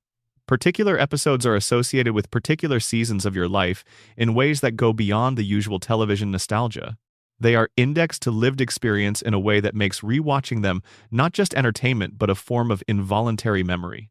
This is the show's longest effect, not the theories or the predictions or the buried storylines. The fact that it has been present for long enough and has been culturally central enough that it has become part of the structure through which many people remember their own lives. The episodes from childhood carry the specific quality of childhood. The episodes from a difficult year carry the texture of that year. The episodes from a good period have that goodness in them, stored there by the specific mechanism of memory that associates ambient experience with the media that accompanied it. The Simpsons is a memory structure for a generation, and in that capacity it carries something that goes beyond its content. It carries the record of the time when you were watching all the texture and weight of what you were experiencing when the show was on. Every time you go back, you bring that record with you. The show does not change. You find what you bring. Homer on the couch, Marge beside him, Bart and Lisa at the edges, Maggie small and watchful in her corner. They are exactly as they were the first time you saw them. And you, watching, are not exactly as you were then. And the specific feeling of that asymmetry of the permanent and the changed encountering each other again is something that The Simpsons produces more reliably and more deeply than almost anything else. Because the show is always there. It stayed. In a world where almost nothing stays, Springfield stayed. And tonight, in whatever hour this is, you have come back to it. You have spent time in the strange and broken and beloved world of this cartoon family, following the threads of what the show has been accumulating beneath its surface across 36 years. And now the threads can rest. The theories can fold themselves away. The mysteries can remain mysteries. The questions can stay open, as they were always going to stay open. What remains, when the thinking is done, is the couch, the house, the family. The show that has been there across the full span of your engagement with it, providing the specific comfort of something that doesn't change in a world that does. Let that be enough. Let that be exactly enough. Close your eyes on Springfield. On the cooling towers breathing their slow white breath into the night above the town. On Homer making his way home through whatever the dream has put in his path tonight. On Marge steadying the household with both hands. On Bart being 10 and Lisa being 8 and Maggie watching everything and saying nothing from her corner of the room. The show will be there when you wake up. The family will be exactly where you left them. The plant will be running on the hill. The timer fire will be burning somewhere at the edge of town. The mystery of who shot Burns will remain exactly as unsolved as it always was. And somewhere, in a bed in Springfield General, Homer is dreaming. The dream is warm. The family is all there. Nobody has to say goodbye yet. Once a year, usually in October, The Simpsons abandons its normal operating rules. The Treehouse of Horror episodes exist outside continuity. Events in them do not carry into the main timeline. Characters die and are resurrected freely. The supernatural operates without restriction. They are, by design, the place where the show can do things it cannot do in canonical episodes, where it can explore the darkness that the normal episodes keep bounded by comedy and reset. What is interesting is what the show consistently chooses to explore in that space. The Treehouse of Horror episodes, across their history, have depicted Springfield destroyed in dozens of different ways. By aliens, by mutants, by time paradoxes, by supernatural entities, by the residents themselves turning on each other, by Homer's own actions scaled up to apocalyptic proportion. The town is destroyed, the family survives or doesn't, the credits roll, and the next week everything is fine. But look at what the show chooses to destroy. The scenarios it invents for the Treehouse of Horror episodes are not random. They tend to involve the loss of institutional control situations, where the structures that normally constrain behavior break down, and the population responds in ways that reveal what was always underneath the surface civility. They tend to involve the specific vulnerabilities of Springfield's situation, its dependence on the plant, its relationship to Burns, its inability to effectively organize collective response to a threat. They tend to involve Homer as both cause and solution, because Homer's specific combination of destructive power and good intentions is the show's most reliable vehicle for exploring what happens when the gap between intention and outcome is catastrophically large. The horror episodes are the place where the show can say the things that the main timeline's comedy keeps just below the surface. They are the place where the suppressed version of Springfield, the one where the consequences of the contamination and the institutional failure and the decades of denial actually manifest, gets to exist for 23 minutes, and then they are sealed back into the non-canonical space they came from, so the main timeline can continue. This is, if you look at it from the right angle, the show providing its own version of the denial mechanism it depicts. The horror is contained in the special episodes. The main timeline continues with the comfortable version of the same town. The frightening possibilities are explored and then sealed away, allowed to exist in their own contained space where they cannot contaminate the ongoing story. Springfield contains its own horror the way it contains everything else, with a dome of a kind, and the residents of the main timeline are none the wiser. One dimension of the show that rarely receives serious attention in theoretical frameworks is its musical language, because musical analysis feels adjacent to the kind of close attention the theories apply to narrative and visual evidence. But music is part of how The Simpsons constructs the emotional texture of Springfield, and some of that texture is directly relevant to the questions we've been asking. The main theme, composed by Danny Elfman, it is one of the most immediately recognizable pieces of music in American popular culture, a piece that, within the first few notes, produces a specific Pavlovian warmth in anyone who has been watching the show for any significant length of time. The theme is not simple. It has a quality of busyness, many things happening simultaneously, a lot of melodic activity, an almost anxious energy in the brass and strings that is resolved. Each time it is played, into the domestic landing of the couch gag, the anxiety resolves into comfort. The busy energy settles into the family on the couch. This is a structural description of Homer's emotional life in the show. The busy, anxious, overwhelming outer world, the plant, the schemes, the disasters, the community resolved, at the end of each episode, into the specific comfort of the family on the couch. The theme is not just an opening. It is the emotional arc of every episode compressed into 90 seconds. Alf Clausen, who composed and conducted the show's score for its classic seasons, was a musician of significant formal training who brought real craft to the task of scoring a comedy. The music the show uses to underscore its emotional moments is not generic. It is specific to the feeling the scene is trying to generate, specific to the character whose perspective the scene inhabits. The musical language of a Homer emotional moment is different from the musical language of a Lisa emotional moment, and both are different from the language of a Marge moment. Lisa's musical identity is specifically located in the saxophone. The instrument she plays is one of the show's most consistent pieces of characterization, the saxophone as the sound of jazz, the sound of American music at its most searching and improvisational, the sound of intelligence expressing itself through form rather than through language. Lisa plays the saxophone because Lisa cannot fully express what she knows through words in the community she lives in. The saxophone is the outlet that the community cannot silence, because it is not language, it is not arguable, it is not debatable, it is not something that can be dismissed because it's in the wrong form or the wrong register. It is just sound, and the sound is hers. When Lisa plays in episodes where the show is acknowledging her isolation, the quiet scenes where she is alone with the instrument, and the music is the only thing in the scene that is fully her. The scoring supports the music in ways that amplify without overwhelming. The saxophone leads, everything else follows or steps back. And in those moments, the show is telling you that whatever Springfield has done to the people in it, it has not done this to Lisa. Her music is intact. Her inner life, expressed through the instrument, is intact. The saxophone is the thing the contamination hasn't reached, or perhaps the thing it can't reach.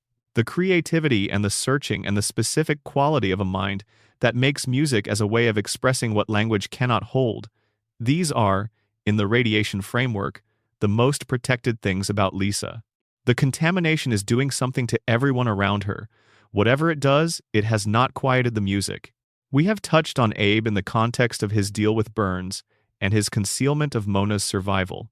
But Abe deserves more attention in his own right, because he represents a dimension of the Simpson family's situation that the theories don't usually focus on. Abe is Homer's father.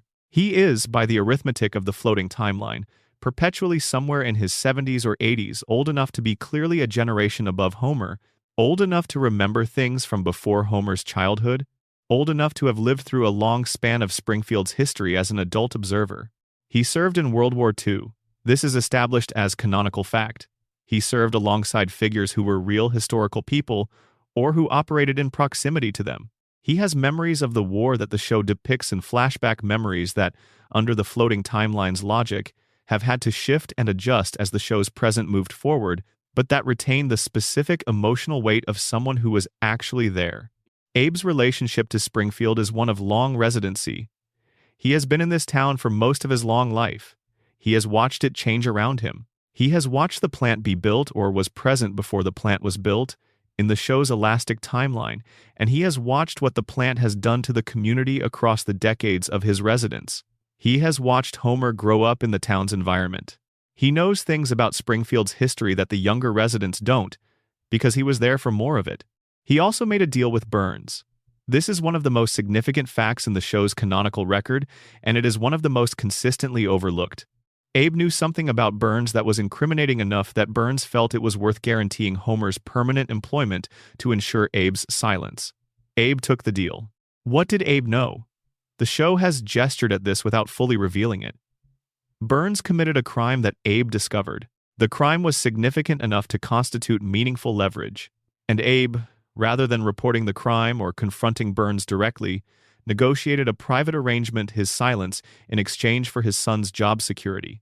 This is not an admirable choice. The show doesn't quite acknowledge this, because Abe is framed primarily as a sympathetic, if difficult, elderly man whose major character trait is the rambling reminiscence. But the deal he made with Burns is the deal that locked Homer into the plant. The deal that ensured Homer would spend his entire adult professional life working for the man who destroyed his family. Abe knew about Burns's guilt, kept the knowledge to himself, and used it to purchase a form of stability for his son, rather than the justice that the knowledge should have produced. Abe knew about Mona too. He knew she was alive. He told Homer she was dead. He showed Homer a stranger's grave and called it his mother's. He maintained this deception across Homer's entire childhood, adolescence, and early adulthood into the middle of Homer's adult life. He allowed his son to grow up believing he had been abandoned by his mother's death, to build an entire psychological architecture around that loss, to carry the specific weight of maternal absence across 30 years. When Abe knew the truth and was simply not telling it, the reasons are understandable. In the limited way that self-protective choices under pressure are understandable. The truth was dangerous. Revealing that Mona was alive would have required explaining why she had left, which would have required exposing Burns's role, which would have endangered everyone. The concealment was, in Abe's assessment, the safer option for his family. But the cost was Homer's understanding of his own childhood, his sense of whether he was lovable, his entire relationship to the maternal absence that shaped his emotional life. Abe made that cost for Homer without Homer's consent, because Homer was too young to be consulted and then too protected from the truth to ever have the opportunity to give or withhold consent. Abe is not a villain. He is a man who made frightened choices under difficult circumstances and then lived with the consequences which were largely borne by his son rather than by himself. He is the generation that took the deal, that chose the silence, that decided stability was worth more than truth. And Homer inherited the consequences of that decision without knowing it was a decision, without knowing that the weight he carried was the weight of choices someone else made on his behalf.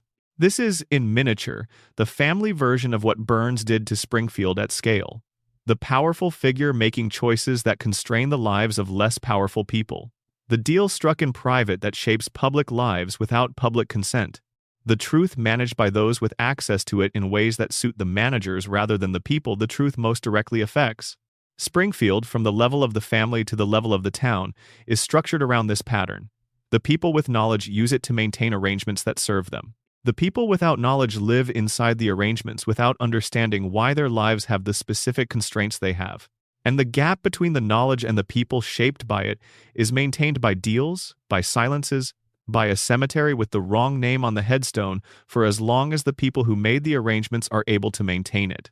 Abe is old. The deals he made are holding. The silences he kept have been partially broken. Mona came back. The truth came out. At least some of it reached Homer before Mona died.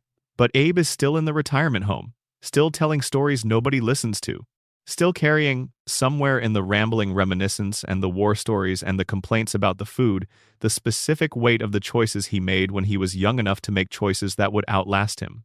He is part of the system that made Homer who Homer is.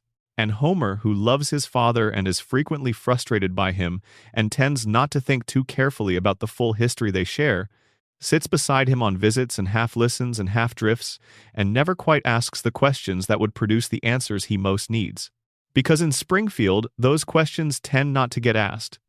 The system knows how to prevent them. Before we genuinely let Springfield rest for the night, there is one more way of holding all of this that may be useful not as an additional theory, but as a framework that accommodates all the theories simultaneously. Think of Springfield not as a collection of individual characters living in a shared location, but as an organism, a single entity with many cells, with specific organs performing specific functions, with a metabolism that produces certain outputs and requires certain inputs, with an immune system and a nervous system and a circulatory system that together constitute a functioning biological unit. The plant is the metabolism. It converts raw material into energy, not just electrical energy, but economic energy, the fuel on which the entire organism runs. Without the metabolic function of the plant, the organism cannot sustain itself. The plant is essential in the way that metabolism is essential. The organism can be damaged in many ways, but it cannot survive the loss of the metabolic function that keeps everything else running. Burns is the brain of the metabolism, not the brain of the whole organism, but the specific executive function that manages the energy production and directs the metabolic outputs. He does not run Springfield in the way that a brain runs a body. There are too many independent functions operating simultaneously for that metaphor to hold. But he manages the function that everything else depends on. Without his specific management of the plant's continued operation, the metabolism stops. Without the metabolism, the organism fails. Smithers is the autonomic nervous system of this function, the system that maintains it without conscious direction from the executive brain, that keeps the vital processes running across the gaps in Burns's direct attention, that ensures the weekly treatment happens and the appointments are kept and the management of Burns's own biological maintenance is consistent. Homer is the immune system's weakest point, the gap through which threats to the organism's integrity could, in theory, enter. The safety inspector who does not actually inspect, the person whose institutional role is to identify and respond to threats and who consistently fails to do so. In a healthy organism, the immune system is distributed throughout the body. In Springfield, it is concentrated in one person who is constitutionally incapable of performing the function. The rest of the population are the organism's general cellular tissue, performing their specific functions, living their specific lives, sustaining the baseline operation of the community's social and economic metabolism. They are affected by what the organism as a whole processes and releases. They receive the outputs of the metabolism, the outputs of Burns's management, the outputs of Homer's failure to catch what he's supposed to catch. Lisa is the organism's inflammatory response, the system that responds to damage by signaling that something is wrong, that produces the uncomfortable symptoms that indicate a problem requiring attention. Inflammatory responses are necessary for healing. They are also, in the short term, uncomfortable and disruptive. The organism tends, in Springfield's case, to manage the inflammatory response, rather than address what is triggering it to suppress the discomfort without remediating the cause. Maggie is in this framework something like stem cells, undifferentiated, potential-rich, capable of becoming whatever the organism most needs, holding capabilities in reserve that have not yet been deployed in any specific function. The organism hasn't used Maggie yet. What she is waiting to become remains unrealized. The organism keeps her available, and the show itself, the narrative structure that holds all of this together, that provides the ongoing framework within which all these functions are performed, is something like the genome. The instruction set, the underlying code that determines what the organism is capable of and what it is constrained to, the floating timeline is in the genome. The reset between episodes is in the genome. The specific combination of characters and relationships and institutions that make Springfield what it is, all of it is encoded at the level of the show's structural DNA, determining the range of outcomes available to the organism while leaving room for enormous variation within that range. Springfield, as an organism, is not healthy. The show has been documenting its pathology for 36 years with the patience and detail of a very long clinical observation. The pathology is visible at every level: cellular, systemic, institutional, environmental. The organism is maintained in its current state not because the current state is healthy, but because the systems that would normally produce correction and recovery are the same systems that have been compromised by the pathology. It is a town that cannot heal itself. It can only persist. And it persists because the metabolic function, the plant, the money, the loop Burns has built, ensures that even a compromised organism continues to receive the energy it needs to keep going. Springfield will not get better. It will not age into wisdom. It will not resolve its mysteries or remediate its contamination or age its family or change the fundamental conditions of existence for its population. It will continue, exactly as it is, in the permanent present of the floating timeline, for as long as the show runs and the audience tunes in and the loop holds. And that is, in a way, a kind of answer to all the questions the theories ask. Why doesn't Springfield change? Because the system is not oriented toward change. Because the organism is structured to persist rather than to heal. Because the person at the center of the metabolism has organized everything around his own persistence and the persistence of his operation, and in doing so has made the entire organism's persistence dependent on the continuation of conditions that are bad for the organism. Springfield continues because Springfield cannot stop. The loop is structural. The reset is institutional. The amnesia is neurological and social and political and economic simultaneously, maintained at every level of the organism's organization. And Homer comes home, every episode. Through every disaster and adventure and impossible event, he comes home. Because home is the thing the system cannot take away. The plant can contaminate the water and the air, and the cognitive function, and the institutional capacity for response. But it cannot contaminate the specific warmth of the house at the end of the day, or the noise of the family inside it, or the feeling available to Homer even with his impaired cognition, maybe especially with his impaired cognition that this is his and it is enough, and it is the thing worth returning to. That is the thing the show has always known and the theories have always circled. All the contamination and all the denial and all the institutional failure and all the impossible persistence of a man who should be dead several times over, and what endures is the couch, the family, the house on Evergreen Terrace with the lights on. Homer coming home. It has always been Homer coming home. And tonight, wherever you are watching from, in whatever hour this is, that is where we leave Springfield.